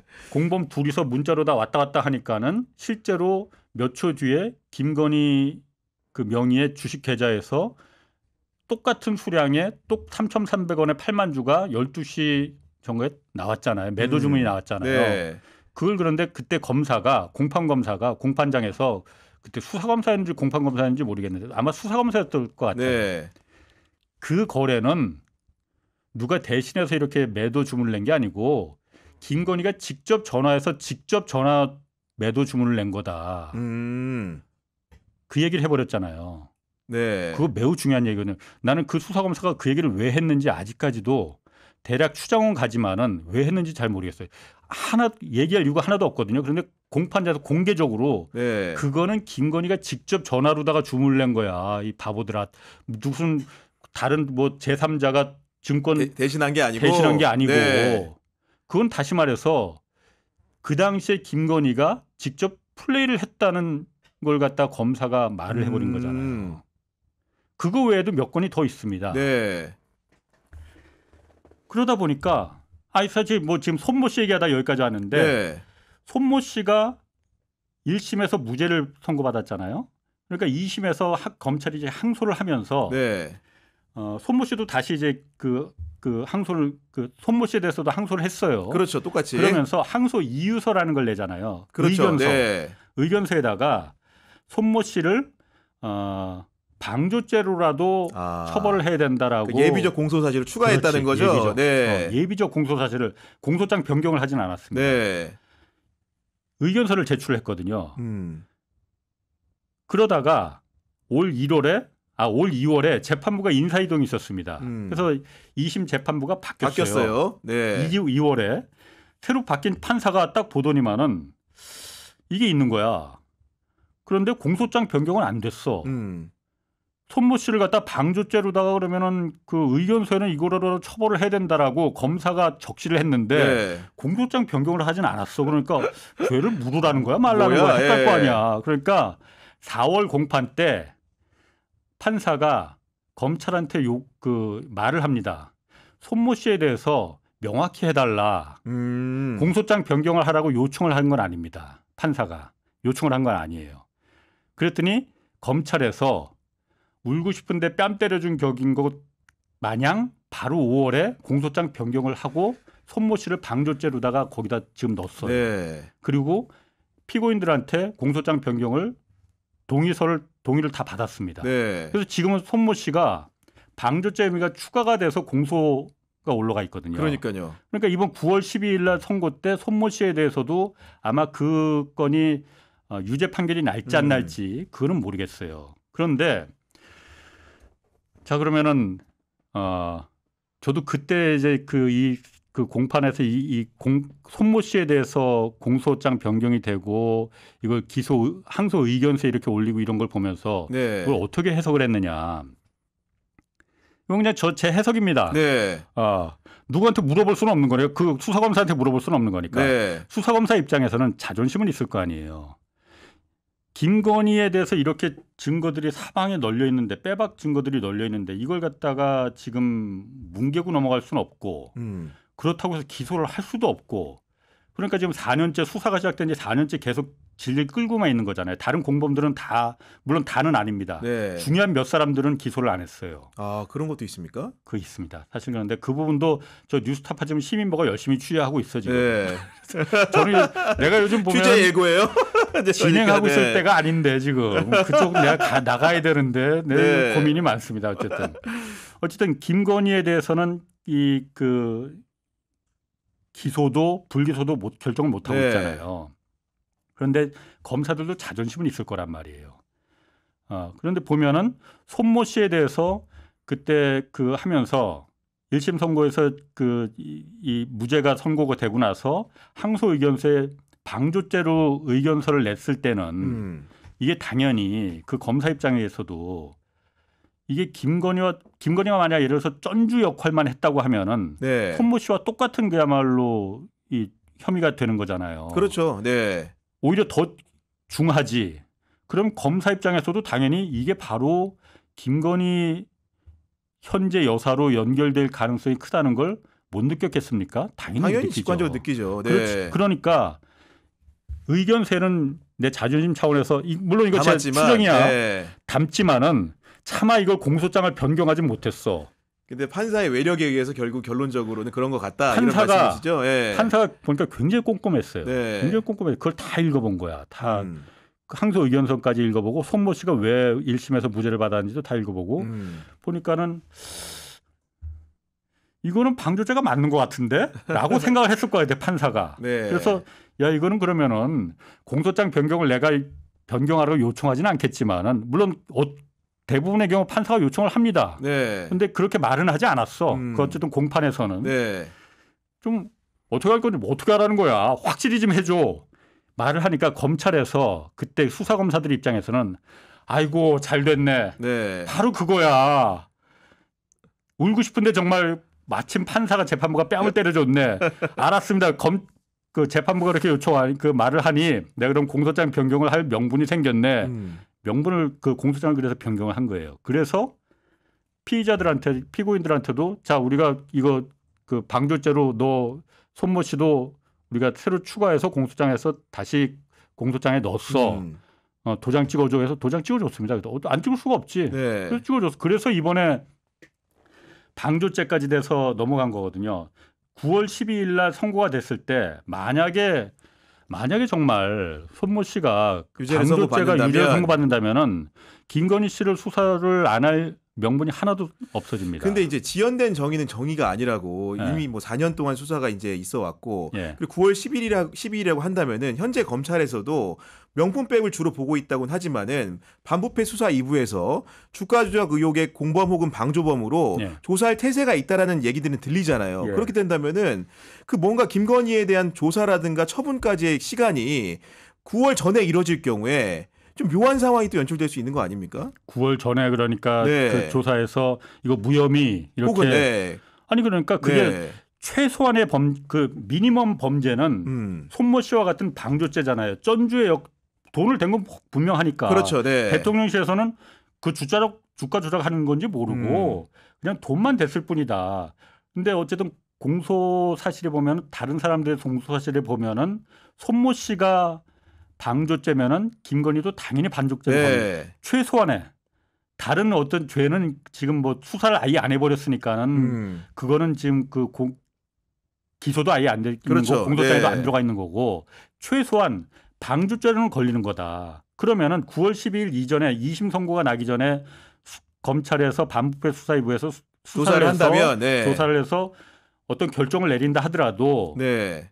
그거는 설득력이 없어지는 거죠. 그리고 그렇게 저는 2심 판결이 나오기 전까지 이미 손모 씨가 방조죄로 넘어가 있는데 섭불리 네, 무혐의 하기 어렵다는 말씀이시죠? 못할 거라고 봐요. 네. 근데 왜냐하면 사람들이 기다리는 시간이 너무 촉박해서 그런지 9월 12일도 멀어 보이는 느낌인 거예요. 그러니까 그때 유죄가 나오면은 움직이겠다는 거는 또 이거를 사실은 방조범으로 예비적 공소사유를 추가를 해놓고도 네. 어떻게 보면 평행선상에서 보면은 김건희 여사도 그에 준하는 혐의가 있는 건데 똑같이 기소하면 되지 않느냐 이런 요구들이 또 바깥에서 있는 거 아닙니까? 아니 네. 그러니까 그 예를 검찰이 정말 김건희 여사에 대해서 샅샅이 다 조사를 해봤는데 혐의점이 안 보이더라. 그럼 무혐의 내는 게 맞습니다. 불기소 처분하는 게 맞아요. 그러면은 우리가 지금까지만 드러난 이 정황적인 증거, 객관적인 증거들, 네. 아까 말했던 3,300원에 그거 어떻게 된 건 정말 우연이냐 그러면 그거는 우연히 그야말로 그때 이렇게 주문을 낸 거냐 이거 설명해 주면 되는 거예요. 그래서 기자들이 저나 시민보 같은 기자들이 가서 보고서는 납득할 만하네. 그럼 되는 거예요. 네, 불기소하는 거죠. 네. 그 수많은 녹취들 지금 변호인들도 다 갖고 있거든요. 일반에 공개는 안 됐죠 지금. 네. 그런 부분들도 언젠가는 공개가 될 거 아닙니까? 네. 그 부분이 그러면 이래서 보니까는 김건희는 이 녹취들이 있는데도 불구하고 무혐의였었구나. 그래서 수사검사들이 무혐의 도장을 찍어줬구나. 납득할 수 있는 증거를 보여주면은 증명해 주면은 그건 되는 거예요. 하나 더 보태서 좀 여쭤보면은 네. 김건희 여사는 영부인이라 그렇다 칩니다. 네. 뭐 공모 활동이 있을 테니까. 근데 장모 최은순 씨 같은 경우에도 이 사건에 관여돼 있다는 얘기들이 나오지 않습니까? 당연히 돼 있죠. 네. 네. 그러면 김건희 여사의 혐의랑 비슷한 혐의인 겁니까? 그분은? 똑같죠. 네. 저는 똑같다고 봐요. 그런데 어쨌든 그 김건희는 영부인이잖아요. 네. 영부인이니까 그 상징적인 의미가 있고 권력의 최정점이잖아요. 당연히 김건희 여사에 대해서 수사가 들어가고 그러면은 최은순 그 장모인 최은순 씨에 대해서도 당연히 들어가야죠. 당연히 들어가야죠. 그러면 제 상식에는 우리가 옛날에 대통령의 가족들을 이렇게 처벌하는 상황들을 보면은 영부인 같은 경우에는 제가 이해가 가는 부분이 있어요. 왜냐하면 같이 순방도 갈 일도 있고 뭐 예를 들면 공식적인 행사에도 나가야 되니까요. 사인인 절대적인 사인인 최인순 씨는 검찰에서 조사를 먼저 할 수 있는 거 아닙니까? 그게 네. 그분이 가만히 있겠냐고. 아니 근데 저는 그 부분이 이해가 안 되는 거죠. 저는 100% 이해갑니다. 네, 이해하세요? 지금 당연히 그 최혜병 사건도 네. 그분이 VIP2가 지금 2가 아니고 1인가? 1인가 2인가 하여튼 간에 숫자는 부르기 나름인 것 같긴 한데요. 예. 그분의 연결고리로 지금 그 2차 주포 도이치 주가 조작 사건의 2차 주포가 김건희 여사와 연결돼 있어 갖고 임성근 사단장을 갖다가 구명해 준 로비의 역할을 한 거 아니냐. 네. 이런 얘기가 나오는 거잖아요. 그렇죠. 예. 전혀 모르는 생판 모르는 해병대 사단장까지도 예를 들어서 만약 뭐 아직 그 확정된 거 그 밝혀진 건 아니지만은 뭐 정황으로 의혹으로 그걸 갖다 그 사람을 갖다 자기하고 친소 관계에 있다는 식으로 해서 구명해 줬다는 그 정도면은 자기 엄마가 이미 한번 빵에 다른 건으로 들어갔다가 지금 얼마 전에 옥고를 치르고 나왔죠. 가석방으로 나왔는데 또 들어가게 하는 걸 이걸 수사를 하게 하는 걸 저는 못하게 할 수 있다고 봐요. 네. 그 결국은 또 이제 궁금해하는 것들이 아까 이제 최혜병 특검부터 이제 김건희 여사의 주가 조작 의혹까지 왔는데 그 많은 세설에는 아까 말한 대로 그 이모 씨를 중심에 놓고 보게 되면 뭔가 그 두 사건이 만나는 게 아니냐 뭐 이런 관측들도 많이 나옵니다 실제로. 그러니까 그 이모 뭐 그때 그 청문회에서도 이름이 다 밝혀지고 했지만 아직까지 그 사람이 정확히 확실한 건 아니니까요. 확실한 건 네. 아니니까 이름을 밝히는 건 맞지는 않는 것 같아요. 그런데 어쨌든 블랙펄 인베스트먼트라는 그 이른바 부티크 자산운용사 대표였다고 하는 거잖아요. 네. 요즘 뭐 부티크라는 게 뭐 석유 팔 때도 나오고 뭐 여러 군데서 나오는데 네. 부티크 자산운용사라는 게 별거 아니에요. 그냥 리딩방 있잖아요. 그런 거야 그냥. 등록 허가받지 않은 무허가 그러니까 그 자기네들끼리 소소히 그 부티크식으로 아는 사람들끼리 모여서 주식 정보 야 이거 같이 사자마자 네. 이 말이 자산운용사지 그냥 리딩방이지 뭐 그거 대표했던 사람이거든요. 근데 이 사람을 처음에 제가 그 2021년 그때 막 이제 도이치모터스 이제 파고들 때 그때 취재할 때 이 사람 얘기를 처음 들었었거든요 원래. 처음에 들었었는데 누구한테 들었느냐? 도이치모터스 주가 조작 사건은 1차 작전과 2차 작전으로 나뉘거든요. 네. 2010년 10월 이전에는 1차 작전으로 했다가 이거는 이제 골드만삭스 출신의 뭐 이모 또 다른 이모 이땡땡이라는 그 주가 조작 선수가 주포였었어요. 네. 이거는 그렇게 큰 돈을 벌진 못했어. 실패한 주가 조작이었거든요. 그러니까 권오수 도이치모터스 회장이 주포를 바꿔버렸어. 야 너는 안 되겠다. 그래서 진짜 또 다른 2차 선수를 갖다가 네. 2차 작전에 투입했는데 그리고 그 팀들을 투입했는데 그게 바로 이제 블랙펄 인베스트먼트의 이모 대표라는 사람이었어요. 그리고 1차와 2차가 다 이제 선수들이 바뀐 거잖아요. 네. 플레이어들이 1차와 2차에 똑같이 양쪽에 다 같이 엮여 있는 유일한 사람들이 김건희 최은순입니다. 다만 1차 작전은 공소시효가 도과가 됐어. 네. 주가 조작은 공소시효가 10년이잖아요. 네. 1차 작전은 공소시효가 도과가 돼서 기소를 못 하는 거죠. 기소를 네. 못 했으니까 아예 그 수사도 안 하고 네. 이거는 그냥 재판에서 다루지도 않았어요. 2차부터가 이제 기소가 된 사람들이거든요. 근데 처음에 2021년에 제가 이거 처음 막 취재할 때 그 1차 작전의 주포 골드만삭스 출신이라는 그 사람하고 제가 여러 번 좀 통화를 했거든요. 네. 이 사람은 약간 좀 억울한 게 있었어. 이 사람도 물론 기소가 돼서 이 사람은 집행유예를 못 받았어요. 다른 또 다른 별건의 사건으로 별건의 사건으로 또 그 엮여서 갖고 실형을 지금 살고 있어요. 그런데 그때 제가 전화 통화로 이렇게 몇 번을 하다가 이 사람이 갑자기 그 얘기를 하는 거예요. 사실 자기는 억울하다.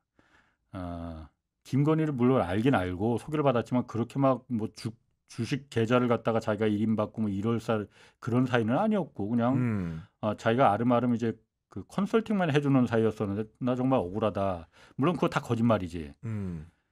그러면서 진짜는 홍 기자님이 진짜 좀 이거 취재를 하신다면은 알고 싶다면은 자기도 들은 얘기인데 이모 이땡땡이라는 사람이 있다. 그래서 이땡땡? 그때는 실명을 이제 말했어 이 사람이. 네. 그래서 뭐 하는 사람인데 그랬더니 블랙펄 인베스트먼트라는 그 자산운용사 대표라는 거야. 그래서 거기 있는 사람인데 이 사람이 권오수 회장하고 많이 이거 작업을 했다라는 얘기를 자기가 들었다. 이렇게 얘기를 하는 거예요. 그러면서 이 땡땡을 블랙펄 이 대표를 소개시켜 준 사람이 그때 지금 토로스 증권이라는 네. 거기 이제 지점장 이 사람도 이제 주포 중에 한 명이었거든요. 네. 실제 그러니까 행동 대장이지. 그래 이 사람은 토로스 증권의 지점장은 이 사람을 통해서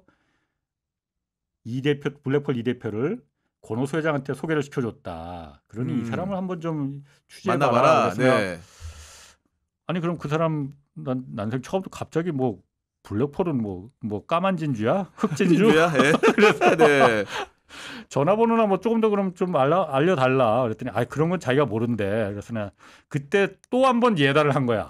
그때 더 달라붙었어야 되는데 이러면 내가 나이가 들다 보니까 이제 이쯤 돼서 됐어. 그래서 아니 그때 나갔으면 사실은 이 사람이 자기가 죄를 벗어나려고 이 뻥치고 있구만. 그 생각이 든 거예요. 오히려 의심만 하신 거군요. 예. 그래서 미끼를 던졌다. 예. 좀 구라를 치더라도 좀 그러다 흑진주가 뭐냐 유치하게 흑진주가 그렇게 그냥 웃어 넘겼거든요. 네.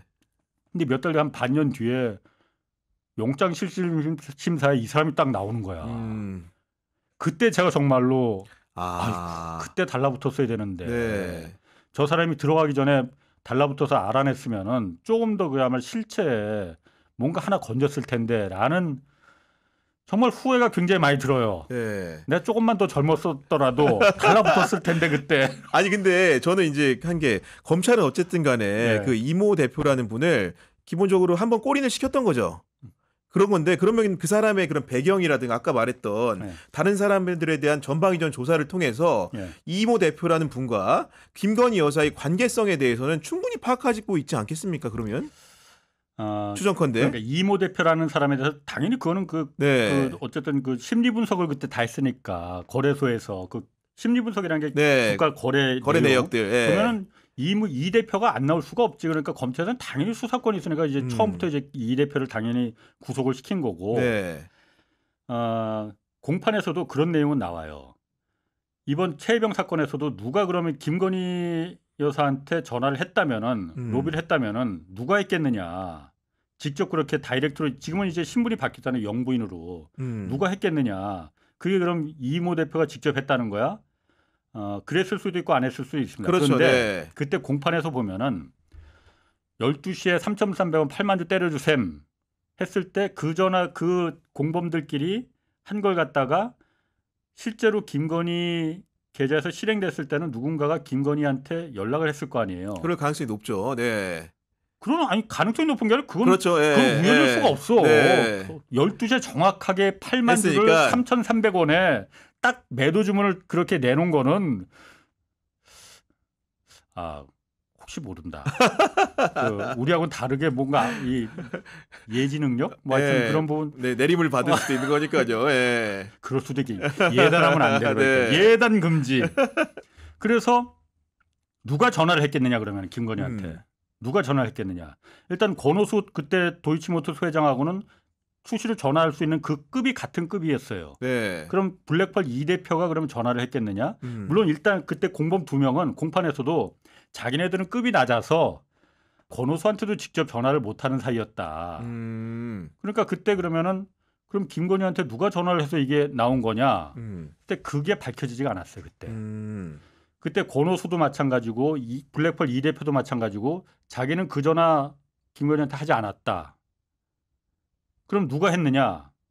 이게 수사가 안 됐어요. 왜냐? 김건희 아예 기소 대상이 아니었으니까 네. 거기서 수사가 딱 끊어진 거예요. 그래서 그때 재판부에서도 판결문에도 이 사실이 누가 김건희가 왜 이걸 내놨는지는 알 수 없음 이렇게 판결을 했어요. 네. 그럼 그때 블랙펄 이 대표는 그때 공판장에서 자기는 김건희 전화번호를 모른다고 했거든요. 물론 그거는 그러니까 그때 한 2년 전 얘기니까 거짓말을 했을 수도 있고 네. 그 이후에 또 전화번호를 알 수도 있고 네. 또 영부인도 됐고 그러니까는 어쨌든 굉장히 큰 백이 될 수 있는 거잖아요. 또 과거에 연도 있고 그러니 누가 거짓말하는지 모릅니다. 그런데 이번에 그러면 만약에 예를 들어서 임성근 사단장을 구하기 위해서 누군가가 정말로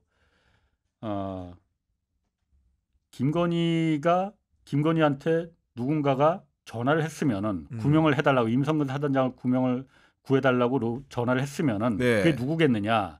지금 카톡 멋쟁 해병 카톡방에 보면은 블랙펄 이 대표가 했을 가능성이 높겠구나라고 우리가 추정을 할 수 있는 거잖아요. 그런데 이모 대표가 급이 되겠느냐? 안 된다면은 직접 안 했다면은 권오수 회장이 했을 수 있습니다.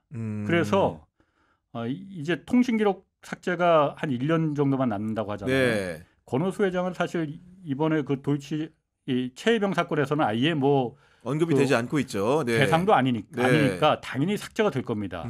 그 전에 권오수 도이치모터스 회장의 통신 기록도 그 당시의 통신 기록도 확보해야 됩니다.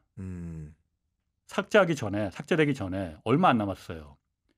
그래서 블랙펄 이 대표가 안 했으면은 권오수 회장을 통해서 권오수 회장은 어쨌든 김건희 여사하고는 직접적인 다이렉트로 연결이 되는 사이니까 네. 했을 수 있다는 거거든요.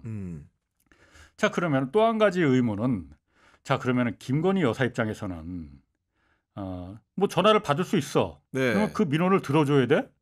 아닐 수 있겠죠. 그러니까 예. 옛날에하고는 지금 다르죠, 완전히. 심이 달라졌잖아. 예. 최고 권력자가 됐는데 야 무슨 짜잘한 뭐 해병대 사령관까지 무슨 옛날에 내가 좀 그 같이 연이 있다고 내가 전혀 일면식 아는 사람도 아닌데 무슨 일개 해병대 사단장을 갖다가 구해주는 것까지 내가 그런 거 들어줘야 돼? 이럴 수 있잖아요. 저도 그렇게 생각할 수 있다고 생각이 들어요. 네. 그런데 그 당시에 그러니까 2010년도 도이치모터 작전이 한참 막 그 벌어져서 이 큰 돈을 벌었을 때 네. 김건희가 그때 무슨 역할을 했다는 걸 가장 잘 아는 사람은 멋쟁 해병의 블랙펄 이 대표입니다. 그렇잖아요. 내가 무슨 일을 내가 한 짓을 가장 잘 아는 사람은 저 사람이잖아요. 네. 그러면 들어줄 수 있지 않을까? 있지 않을까가 들어줘야만 하지 않을까? 하는 이제 추정이 되는 거죠. 그러니까 아직은 뭐 추정 단계이긴 하지만은 그런 의혹을 가질 수 있는 거 아닌가라는. 그러니까 이 모든 건 일단 추정입니다. 왜냐하면 모든 그 우리가 예단하지 말자 이거지. 네. 어쨌든 단순히 그냥 해병대 출신인 게 아니고 임성근 사단장과 관계가 있을 만한 그런 카톡방이 공개가 됐고 밝혀졌고 그게 사실로 드러났으니 거기서부터 하나하나 이 20살 청년 해병의 죽음을 갖다 억울한 죽음을 풀 수 있는 단초가 될 수 있는 거잖아요. 맞습니다. 네. 이런 면에서 김건희 여사가 왜 들어줬어야만 했겠느냐 그런 부분은 가장 많은 약점을 알고 있는 사람은 이 사람일 수 있다. 그렇기 때문에 이 사람 통신 기록은 물론이고 권오수 회장의 통신 기록도 당연히 지금 확보해야 된다. 네. 물론 없을 수도 있습니다. 통화 안 네. 했을 수도 있어요. 그럼요. 예. 그러니까 모든 거를 다 이제 그 백지 상태에서 놓고 상세하게 한번 살펴보는 게 이 의문을 푸는 출발점이다 이런 말씀해 주신 것 같습니다. 그렇죠. 좀 화제를 좀 바꿔볼까요? 아니 바꾸기 전에 지금 바꾸면 안 돼. 네. 중요한 게 남았어요. 네. 항소심 선고가 2심 선고가 9월 12일이잖아요. 그렇습니다. 만약에 1심에서 다 집행유예로 그 집행유예가 선고가 됐잖아요. 2심에서도 예를 들어서 다 집행유예가 선고가 되거나 아니면 형량이 더 낮아지거나 뭐 무죄가 될 수도 무죄 선고가 나올 수도 있고 그럴 경우에 검찰이나 피고인들이나 다 같이 우리 여기서 이제 만족한다. 3심으로 상고를 안 해버리면 거기서 그냥 재판이 종결되는 종결이죠. 거잖아요. 네. 이 부분은 사실 법적으로 좀 따져봐야겠는데 그게 상고를 안 할 수가 없다 뭐 이렇게 그 말을 하는 분들도 있는데 어쨌든 우리 다 만족해. 검찰도 이 정도면 뭐 어쨌든 유죄 판결 우리가 받아냈으니까는 애초에 구형량은 못 미치지만은 그 약간 좀 못마땅하긴 하지만은 어쨌든 유죄를 받아냈으니 우린 이 정도면 됐어. 피고인들도 집행유예를 했으면은 이 정도면 됐어. 우리 상고 안 할래. 그럼 이제 거기서 끝나잖아요. 그럼 그때부터 멈춰있던 그 주가 조작 그 공소시효는 그 시기에는 다시 째깍째깍 그때부터 돌아가는 거거든요. 지금까지는 멈춰있어 잠정 중단돼 그렇죠. 있었지. 예. 재판 중에는 중단되니까 다른 기소되지 않았던 공범들 그 공소시효까지도 같이 중단돼 있었는데 만약 재판이 2심에서 종결이 돼버리면은 그때부터 다시 시간을 가기 시작되는 때문에 네. 얼마가 남았느냐? 주가 조작 공소시효 10년이라고 했잖아요. 네. 정확히 1년 만약 9월 10일 날 끝난다면은 1년 1개월 4일 남습니다. 1년 1개월 13개월만 버티면은 검찰도 뭐라 그래 행복하다는 표현이 맞을지 모르겠지만 네. 야 이러지도 저러지도 못했었는데 뭐 해봤자 이거 우리 하려고 했는데 공소시효 도가로 기소도 못하니 그냥 여기서 우리 그냥 이거 그 공소권 없음 이렇게 갈 수 있다라고 생각하고 더 좋아하는 분도 물론 이제 계실 거고 그 외에도 기소 안 할 꼭 기소가 됐어야만 되는데 기소 안 한 분들 사람들 몇 명 있습니다. 네. 그 사람들은 왜 기소가 안 되느냐? 그건 당연히 연결 다 돼 있어요. 그렇기 때문에 기소를 못한 거라고 저는 이제 전화 시민보는 판단하고 있는 거거든요. 그럼 모두가 13개월만 버티면은 모두가 행복하게 끝나지 않을까? 그런 시나리오가 저는 사실 가장 우려가 되거든요. 정말 그러면 수사검사들도 4년 동안 질질 끌던 게 도장을 차마 못 찍었던 거. 왜냐 함부로 도장 찍으면 나중에 그게 직권남용으로 자기 목에 칼이 들어서 맞아요. 네. 나중에 변호사도 못 해먹게 생겼거든. 그리고 어떻게 도장을 찍겠느냐 이거지. 그런데 자연스럽게 공소시효 도과라는 그게 방법이 있으면은 있다면, 네. 방법이 있다면은 버티지 않을까? 음. 그런데 모르죠. 상고를 할지 안 할지 그건 좀 지켜봐야 되겠습니다. 얼마 전에 이재명 전 민주당 전 대표가 네. 그 애완견 발언을 해가지고 이제 평지 풍파를 일으켰는데 그 기자 사회에서도 뭔가 좀 이견들이 좀 많이 나왔던 것 같아요. 뭐 이견이라기보다 그냥 뭐 일방적이던데. 뭐 아니 당연히 애완견 소리들은 기분이야 나쁘겠죠. 네. 근데 그 부분은 충분히 이해는 가요. 이해는 가. 그런데 저도 그래서 그때 뭐 한국일보도 그렇고 무슨 뭐 어따 대고 애완견이냐 뭐 그 뭐 좀 격하게 반응하는 것도 보고 기자협회나 언론 단체 맞아요. 네. 성명도 내고 증명하면 됩니다. 애완견이 아니라는 걸 지금부터라도 우리는 애완견이 아니고 워치독이다, 감시견이라는 걸 증명하면 됩니다. 그렇게 어따 대고 뭐 이런 것 구질구질하게 쓸 필요 없이 네. 증명을 못하니까 애완견이라는 국민들이 애완견이라고 보고 있는 거잖아요.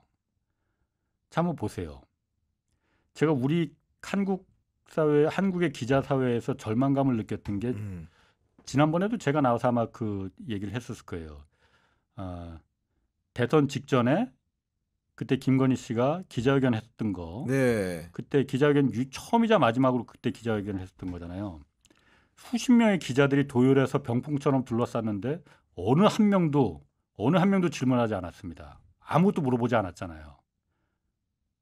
물어보지 말라고 해서 물어보지 않았다는 거잖아요. 그때 당시 선거단 그 캠프에서 기자회견을 하겠지만은 기자님들 뭐 질문을 하지 말아 뭐 질문을 하지 말아 주십시오. 익숙하지 않은 분이다. 그래서 약속을 지켰다는 거 아니에요. 그게 기자입니까? 그 약속까지 그러면 차라리 기자회견을 하지 마라 했어야지. 네. 물어보지 말라고 해서 궁금한 게 여기 턱 밑까지 차 있는데 국민들도 그 텔레비전 방송중계를 보면서 다들 궁금한 건 따로 있는데 도이치는 어떻게 된 건지 학력 위조는 어떻게 된 건지 이 부분을 다 궁금해하고 있는데 네. 돋보이고 싶어서 뭐 그렇게 하고 끝나버린 거 그것만 듣고 끝나버린 걸 갖다가 국민들이 그게 궁금했겠습니까? 우리 다 알잖아요. 아무도 안 물어봤잖아. 네. 겁나니까 안 물어본 겁니다. 저는 그렇게밖에 판단이 안 돼요. 제가 만약 거기 있었다면은 돋보이고 싶어서라도 손 들고 질문했을 것 같아. 네. 오랜만에 나오셨으니까 그거 한번 좀 물어봅시다. 도이치 그 했어 안 했어? 왜 못 물어봅니까? 왜 안 물어봅니까 그걸? 더더군다나 얼마 전에 대통령실에서 용산 그 잔디 앞 마당에서 김치찌개 계란말이 소통을 파티했잖아요. 했죠. 네. 왜 안 물어봐? 대통령하고 기자들이 직접 그렇게 가까운 거리에서 대화를 할 수 있는 자리인데 네, 흔하지 않은 기회죠. 네. 화 냈어 안 냈어? 왜 안 물어봅니까 그걸? 그게 정말 기자들이 할 일 아니에요? 감시견이라면 워치독이라면은 네. 그거 물어봤어야 되는 거 아니에요? 애완견이라는 소리 들어도 싸다고 저는 생각합니다. 솔직히 말해서. 그 김치찌개가 목구멍으로 왜 넘어갑니까? 응? 그러니까는 애완견 소리를 듣는 거예요. 그 다른 게 아니고 지난번에 이제 김치찌개 소통을 윤석열 대통령 기자들하고 했는데 그 자리에서 이제 선포한 내용이 하나 있습니다. 그 박수 쳤죠. 네, 국외 연수를 좀 활성화시키겠다. 네. 지금 몇 명이나 가냐 이렇게 당시에 뭐 홍보석이 대변인한테 물으면서 앞으로는 더 적극 장려하겠다, 더 많이 보내주겠다 이런 당근책을 제시했는데 요거는 좀 어떻게 보셨습니까? 그때 이제 대통령이 정확히 하는 워딩이 2자리인데 3자릿수로 늘려주겠다라고 늘려봅시다 했잖아요. 근데 실제로 늘려줬어. 3자리로 언론재단에서 TO를 지금 그런 상황입니까? 늘려줬어요. 발표했어요. 그러니까 네. 대폭 늘리겠다고. 왜냐하면 그날 김치찌개 먹으면서 기자들이 환호성이 터진 게 이 윤석열 대통령이 해외 연수 3자리로 한번 확 늘려봅시다. 뭐 빠르게 뭐 이렇게 했겠지. 그러니까는 기자들 환호성이 터졌고 실제로 바로 이어서 언론재단에서 언론인들 해외 연수 그 대폭 늘려서 100 몇 명이더라? 160명인가? 하여튼 그렇게 늘려줬거든요. 호응을 한 거군요. 네. 기관에서도. 네.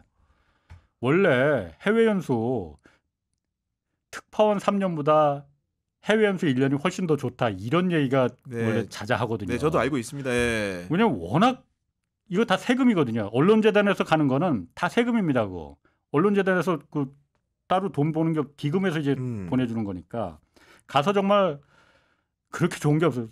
물론 저도 갔다 오긴 했지만 자기 고백적인 지금. 예. 정말 아무 그 의무가 없거든요. 그냥 자기 그냥 가서 견문을 넓힌다. 나중에 갔다 보고서 하나 쓰는 건 있지만은 이처럼 정말 1년 동안 해외 가서 월급은 월급대로 다 나오지. 뭐 네. 이 지원금 나오지. 뭐 이런 게 없거든요. 그러니까 당연히 해외 연수에 대해서 좋아할 수밖에 없죠. 기자들이. 그리고 그걸 원할 수밖에 없고. 그런데 그게 당근이 되면 안 되는 거잖아요. 왜냐하면 저 때도 하여튼 그런 얘기 많았거든요. 해외 연수를 보내주는 기관들이 여러 군데 있잖아요. 언론재단은 어쨌든 언론재단도 마찬가지고 네, 뭐 기업도 뭐 기업들도 있고요. 있고 네. 그러면 자기를 해외 연수 1년 동안 놀게 해준 그 기업에 돈을 대줬는데 그 기업이나 재단에 반하는 기사를 쓸 수가 있겠어? 돌아왔을 때. 예. 쓸 수가 있겠어. 말로는 물론 다 기자들 야 나는 다 쓸 거야 하지만은 사람이 돈 받아먹고 어떻게 그야말로 조질 수가 있겠어요. 양심의 가책이 좀 있겠죠. 그러니까 그런 부분도 기자단에 네. 대한 이 큰 혜택이거든요. 그리고 출입처에 대한 큰 혜택이거든. 옛날에 그래서 노무현 대통령이 기자단 대모질 한번 했었던 적 있잖아요. 네. 그때 그게 벌써 언제야? 오래된 기자실 통폐합이라든가. 2007년인가 8년인가 그때였잖아요. 네. 그때 저도 이 출입처를 없애야 된다는 말도 다 그때 출입처가 워낙 그야말로 기자단이라는 게 워낙 온갖 폐악질은 다 하다 보니까 그 시절에는. 그 시절에 네. 지금도 마찬가지입니다. 변하지 않았어. 물론 그 시절에는 기자실에서 맨날 고스톱 치고 포카판 치고 해서 그 부처 그 실국장들 한 명 이제 그 호구 한 명 데려다가 네. 그 사람 돈 따면 큰일 나. 한 명 데려다가 한 명 껴서 밤새도록 네. 밤새도록은 아니지만은 낮 시간에 이제 고스톱 치고 뭐 그런 흔했거든요. 요즘은 그런 건 아마 없을 네. 것 같겠지만은 기자단이 그렇게 또 더군다나 야간 간사라는 것도 있었어요. 그때는 막 주간 간사 기자단 간사 있잖아요. 네. 원래 이제 주간에 이 뭐 보도 자료하고 엠바고 정리하고 뭐 이런 거 일정 정리하고 이런 게 기자단 간사가 하는 거지만은 야간 간사라는 것도 있었어요. 두 기자도 요즘도 그런 거 있는지 모르겠는데 야간에 이제 어디 술판 이제 모시고 갈 때 아유, 저 때부터 없었습니다. 그런 일은. 네. 그때 왜냐면 너무 먼 얘기예요. 네. 하여튼 그런 것도 있었고 전반기 후반기로 그때만이니까 이제 그 노무현 이전 시절에 전반기 후반기에서 뭐 말이 좋아서 해외 심층 취재지 그냥 여행이죠. 네. 기자단 해서 한쪽은 유럽파, 한쪽은 미주파 해가고서는 뭐 이렇게 해외 심층 취재라는 명목으로 다 데리고 간 거 있었거든요. 그거 다 기자단 정부주의 예산 땡겨오거나 아니면은 기업체들 어디 땡겨서 다 가는 거야. 네.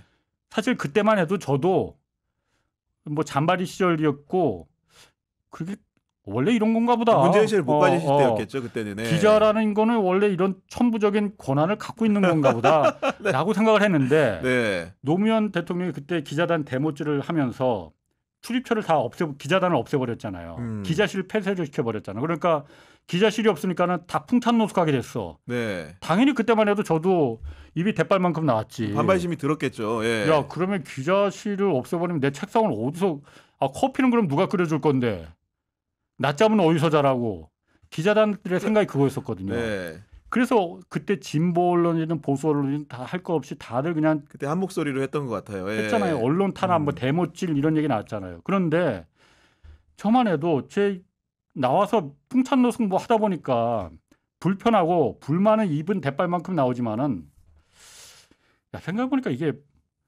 맞는 거 아니냐? 이 생각이 그렇죠. 들더라고요. 예. 나와 보니까 기자실 안에서 물론 저는 고스톱 못 칩니다. 네. 고스톱 친 적도 물론 그때 고스톱 한 몇 번 엎어버린 적은 있었어. 그때 기자실 이제 그 공보관이 네. 자기가 직접 할 수는 없고 그때 제 학교 선배라 갖고 네. 저거 좀 어떻게 좀 못하게 좀 해줘. 내가 공부하다 할 수는 없고 부탁을 좀 하셔가지고 당신이 목소리도 왈왈하고 크고 그러니까 그래서 제가 몇 번을 엎은 적이 있었어. 그런데 그때만 해도 이게 잘못이라고 생각하진 않았을 것 같은데 예. 나와서 보니까 야 이게 맞는 것 같다. 우리가 다 해외 여행 그 말이 취재죠. 그 취재냐 여행이지 그냥 가서 맨날 나는 물론 골프도 안 치지만 가서 맨날 먼저 골프장부터 미국 골프장 잡는 거 그게 일이고. 아주 혼자 많이 빠져나가시는데 어디가 아 진짜 안 쳐. 네. 아침에 뭐 다른 거 있는 거 아니고 그 운동 땀이 안 나서 내 그 네. 운동이 아니라고 해서 하는 거고 잘 빠져나갔나 모르겠네. 어쨌든 그러다 보니 이런 온갖 폐악질이라는 게 노무현 그때 노통이 말했는데 처음에는 좀 야 그게 무슨 폐악질이라는데 지금 우리가 폐악질이 맞는 것 같은데. 그러니까 그 당연한 거로 여겨지는데 저도 돌이켜 보면 기자단이라는 것 자체가 특혜성으로 운영되는 게 없지 않죠. 네. 그리고 거기서 온갖 나쁜 편의도 짓은 정말 다 있지만, 합니다. 네. 이른바 그 담합해서 기사의 방향을 갖다 유도하기도 하고 다른 언론사들 절대 우리 이 담합에 못 들어와 기사단에 껴주지도 않잖아요. 그러니까 그 노무현 대통령 당시 시절 취재 선진화 방안이라고 해서 공동 브리핑룸을 만들어서 누구나 들어올 수 거기 있게. 누구나 다 들어와라. 이건 국민들이 세금으로 마련하는 그리고 국민들이 알아야 되는 그 정보를 갖다 알려주는 장이지 않느냐. 네. 그게 만든 거지. 나중에 보니까 불평불만은 있지만은 내가 할 말은 없네. 이게 맞는 거네. 네. 라고 저는 인정을 했어요. 네. 그럼에도 불구하고 이제 기자 생활을 그 KBS 직장에서 오래 하셨는데 혹시 재직 중에 좀 뼈 아팠던 사건도 좀 있으실까요? 사실 KBS가 지금 누구는 뭐 잘 되고 있다고 보고 있고 누구는 뭐 엉망이 되고 있다고 보고 있고 저는 물론 엉망이 되고 있다고 봅니다. 네. 근데 한 5, 6년 전에도 똑같은 사태를 한번 겪었잖아요. 그때 저도 2018년도에 이제 그 KBS 그 전체 이제 파업하면서 네. 이제 사장 물러나라 그리고 그때 이제 박근혜가 이제 탄핵되고 그때였었으니까 2018년도에 그때 리셋 KBS에서 KBS를 이제 다시 바꾸자 해갖고서는 뭐 저도 그때 한 6달 월급 못 받았죠. 힘들지 당연히. 네. 힘들지. 그런데 우린 회사원 아니잖아요. 그렇죠. 네. 월급 못 받아도 우리가 할 일을 하려고 기자가 되고 언론인이 된 거잖아요. 그거 감내 한다고 회사원 아니잖아요. 우리는. 그렇습니다. 물론 요즘은 이 생각에 이런 얘기 어디 가서 하지 마라. 그러니까 형 맨날 꼰대 소리 듣는 거야라고 하는데 네.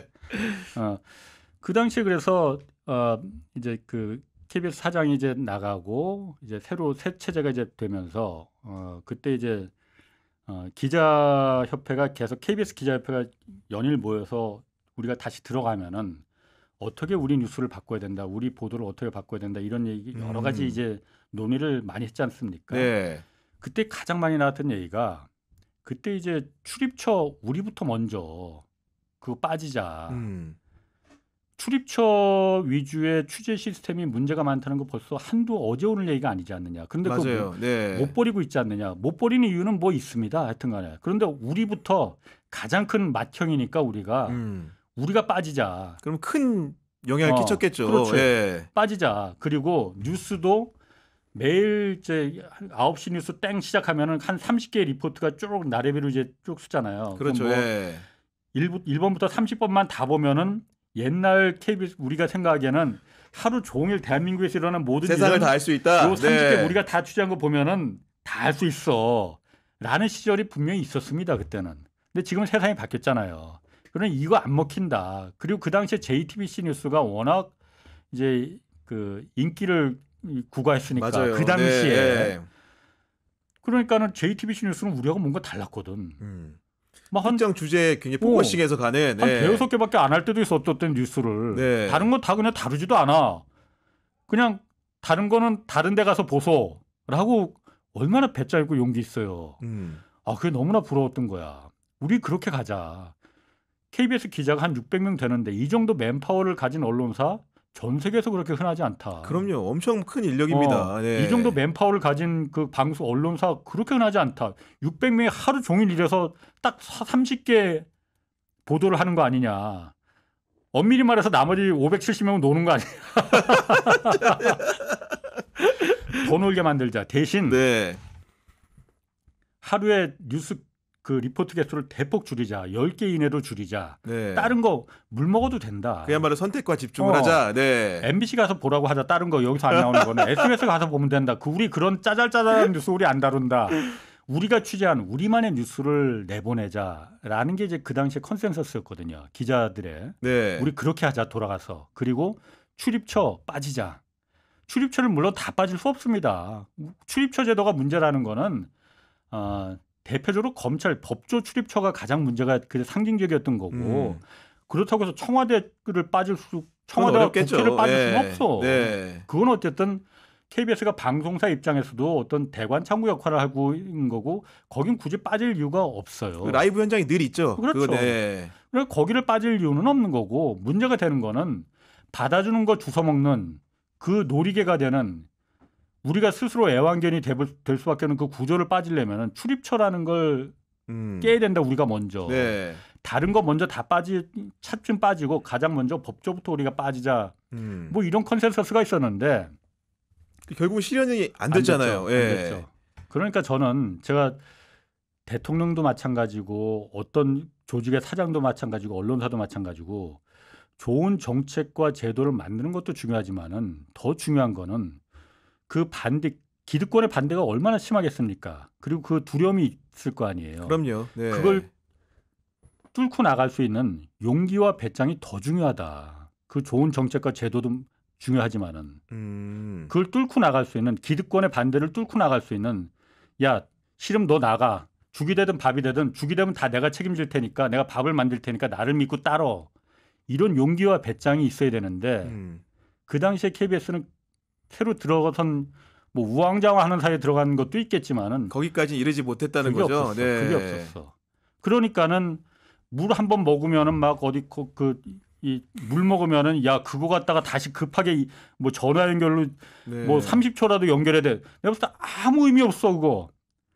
그거 MBC 가서 보면 돼. SBS 가서 보면 돼요. 아니면 네이버 가서 다음에 가서 봐도 되고. 굳이 우리만의 뉴스에서 다른 데서 안 나오는 네이버나 다음에는 없는 우리만의 KBS 뉴스를 만들면은 사람들 열광한다. 시간은 걸리겠지만은 왜 KBS는 저런 뉴스를 왜 안 다뤄? 이런 사람들도 있겠지만은 시간이 다 하고 600명이라는 맨파워가 우리만의 특종 뉴스를 갖다가 하루에 뉴스 1개, 2개만 해도 된다. 그럼요. 네. 그럼 기자들이 시간이 있을 거 아니에요. 지금은 어쨌든가 600명이 하지만은 일하는 사람들만 또 일하니까 취재하는 사람 나머지 뭐 이런 얘기까지는 제가 할 필요는 없는 거고 일하는 사람만 하니까 30개 리포트를 봤는데 시간이 없어. 맨날 그냥 그거 뉴스를 리포트를 해야 돼. 그러니까 다른 거 깊이 어떤 심층 취재할 만한 시간적인 여유가 없는 거잖아요. 그렇죠. 네. 그리고 쳇바퀴가 도는 거야. 그걸 깨버리고 우리만의 뉴스를 네이버에서 안 나오는 우리만의 뉴스를 매일 만들자. 자 기자 한 명 한 달에 뉴스 1개만 만들어도 돼. 한 달 내내 그거만 한번 그럼 파고 들어봐. 그래서 내면은 그거 지금은 뭐 리포트가 1분 30초에서 2분 30초 요 사이인데 5분 10분 해도 돼. 얘기만 되면은 사람들이 그런 거에 열광하는 거거든요. 유튜브나 네이버에서 안 나오는 그런 뉴스에 열광하는 거거든요. 네. 그거 해보자고 했었는데 그게 안 됐어요 결국은. 그냥 조금 물 먹는 거 야 물 먹었대. 아유 그거 빨리 내야지. 그 용기와 배짱이 없었고 시청률 뚝뚝 떨어져. 당연히 떨어질 수밖에 없죠. 떨어질 수밖에 없지. 그래서 실험은 그런 효과가 따르죠. 더군다나 KBS의 어쨌든 주 시청층은 어쨌든 그렇잖아요. 네. 그러다 보니까 야 KBS 변했네 나 저거 안 봐 이렇게 돼버리니까 시청률 뚝뚝 떨어질 수밖에 없지. 네. 그거를 버티고 그 했으면은 좀 그 오늘날의 KBS가 안 될 수도 있었을 거라고 저는 믿는데 그걸 버텨내지 못했어요. 그냥 바로 바뀌어버렸어요. 그냥 예전 하던 처음에 조금 시도는 했었어요. 예. 처음에 시도를 하다가 막 시청률 떨어지고 그러니까 다시 그냥 옛날처럼 백화점으로 그냥 백화점식 뉴스로 그냥 바뀌어버렸거든요. 결정적으로 어쨌든 방송사 기자인데 방송 기자 되겠다고 들어온 애들인데 말을 너무 그렇게 다 못하는지 몰랐어. 어쩜 그렇게 말을 자기가 취재한 걸 자기가 원고 보고 그냥 원고 했습니다. 있습니다. 막 이렇게 다 읽는 거밖에 못 이러니 이게 그 사람들이 보겠나. 네. 이렇게 말이 돼야 되는데 구기자처럼 말이 돼야 되는데 그러다 보니까 이제 그 부분을 우리가 놓쳐버리고 물 먹고 막 이러면은 그거에 대해서 즉각 반응하고 반응하니까 네. 야 출입처 역시 야 우리만 빠진다 이게 바뀌겠어. 뭐 조선일보, 중앙일보 다 있는데 거기 맨날 물 먹으면 우리 그거 못 버텨. 그거 다시 그냥 다 들어간 거야. 됐고.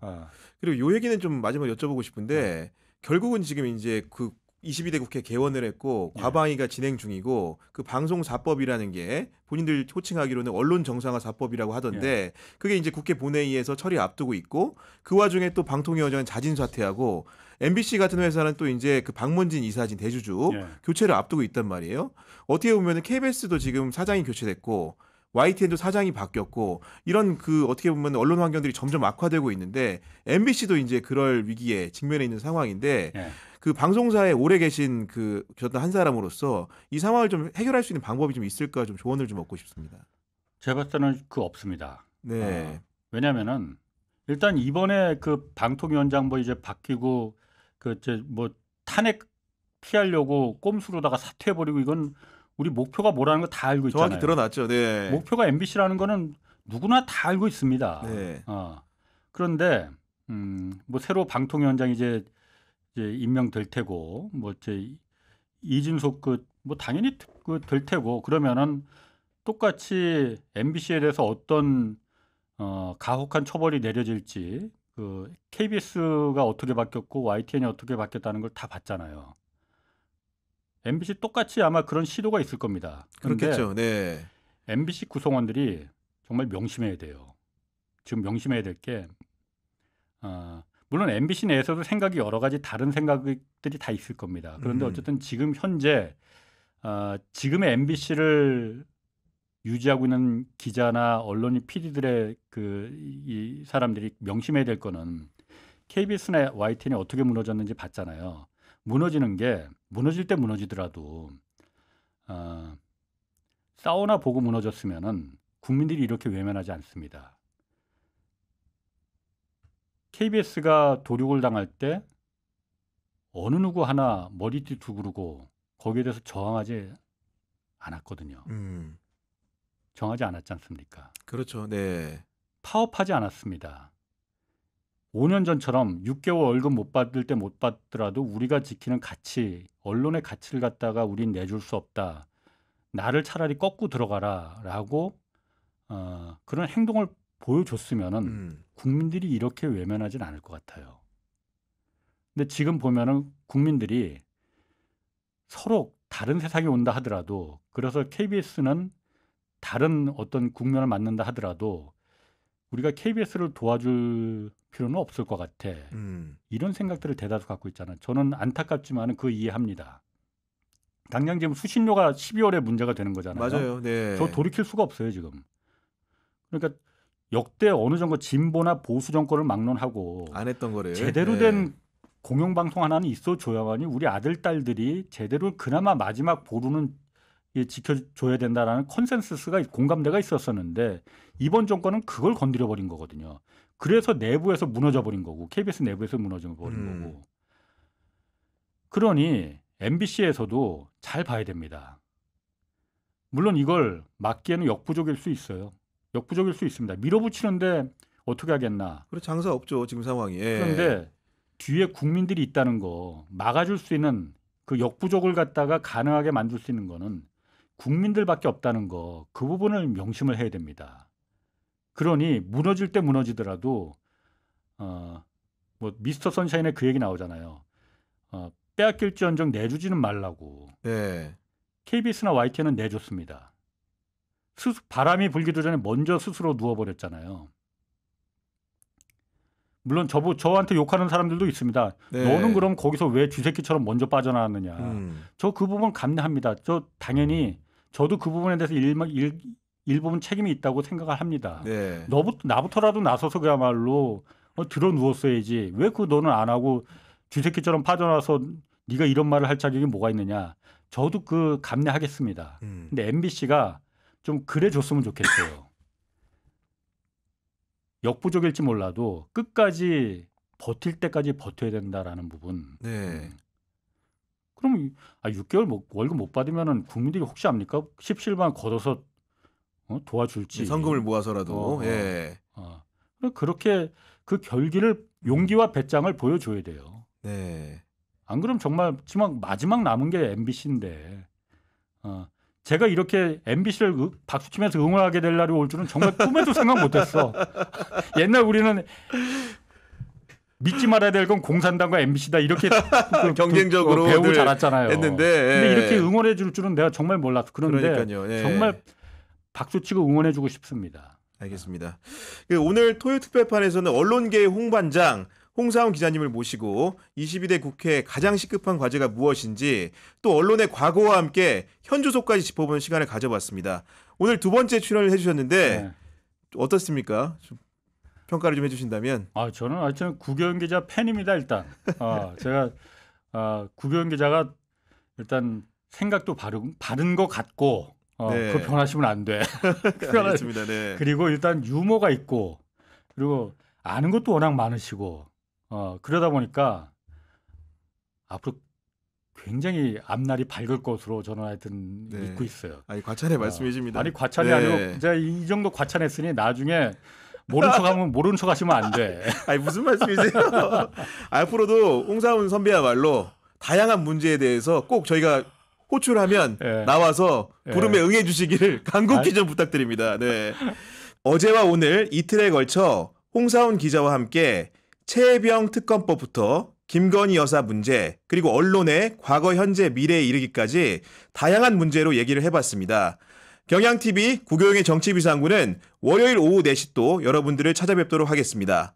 팟빵에서도 많은 청취 부탁드립니다. 긴 시간 함께해 주셔서 감사합니다. 고맙습니다.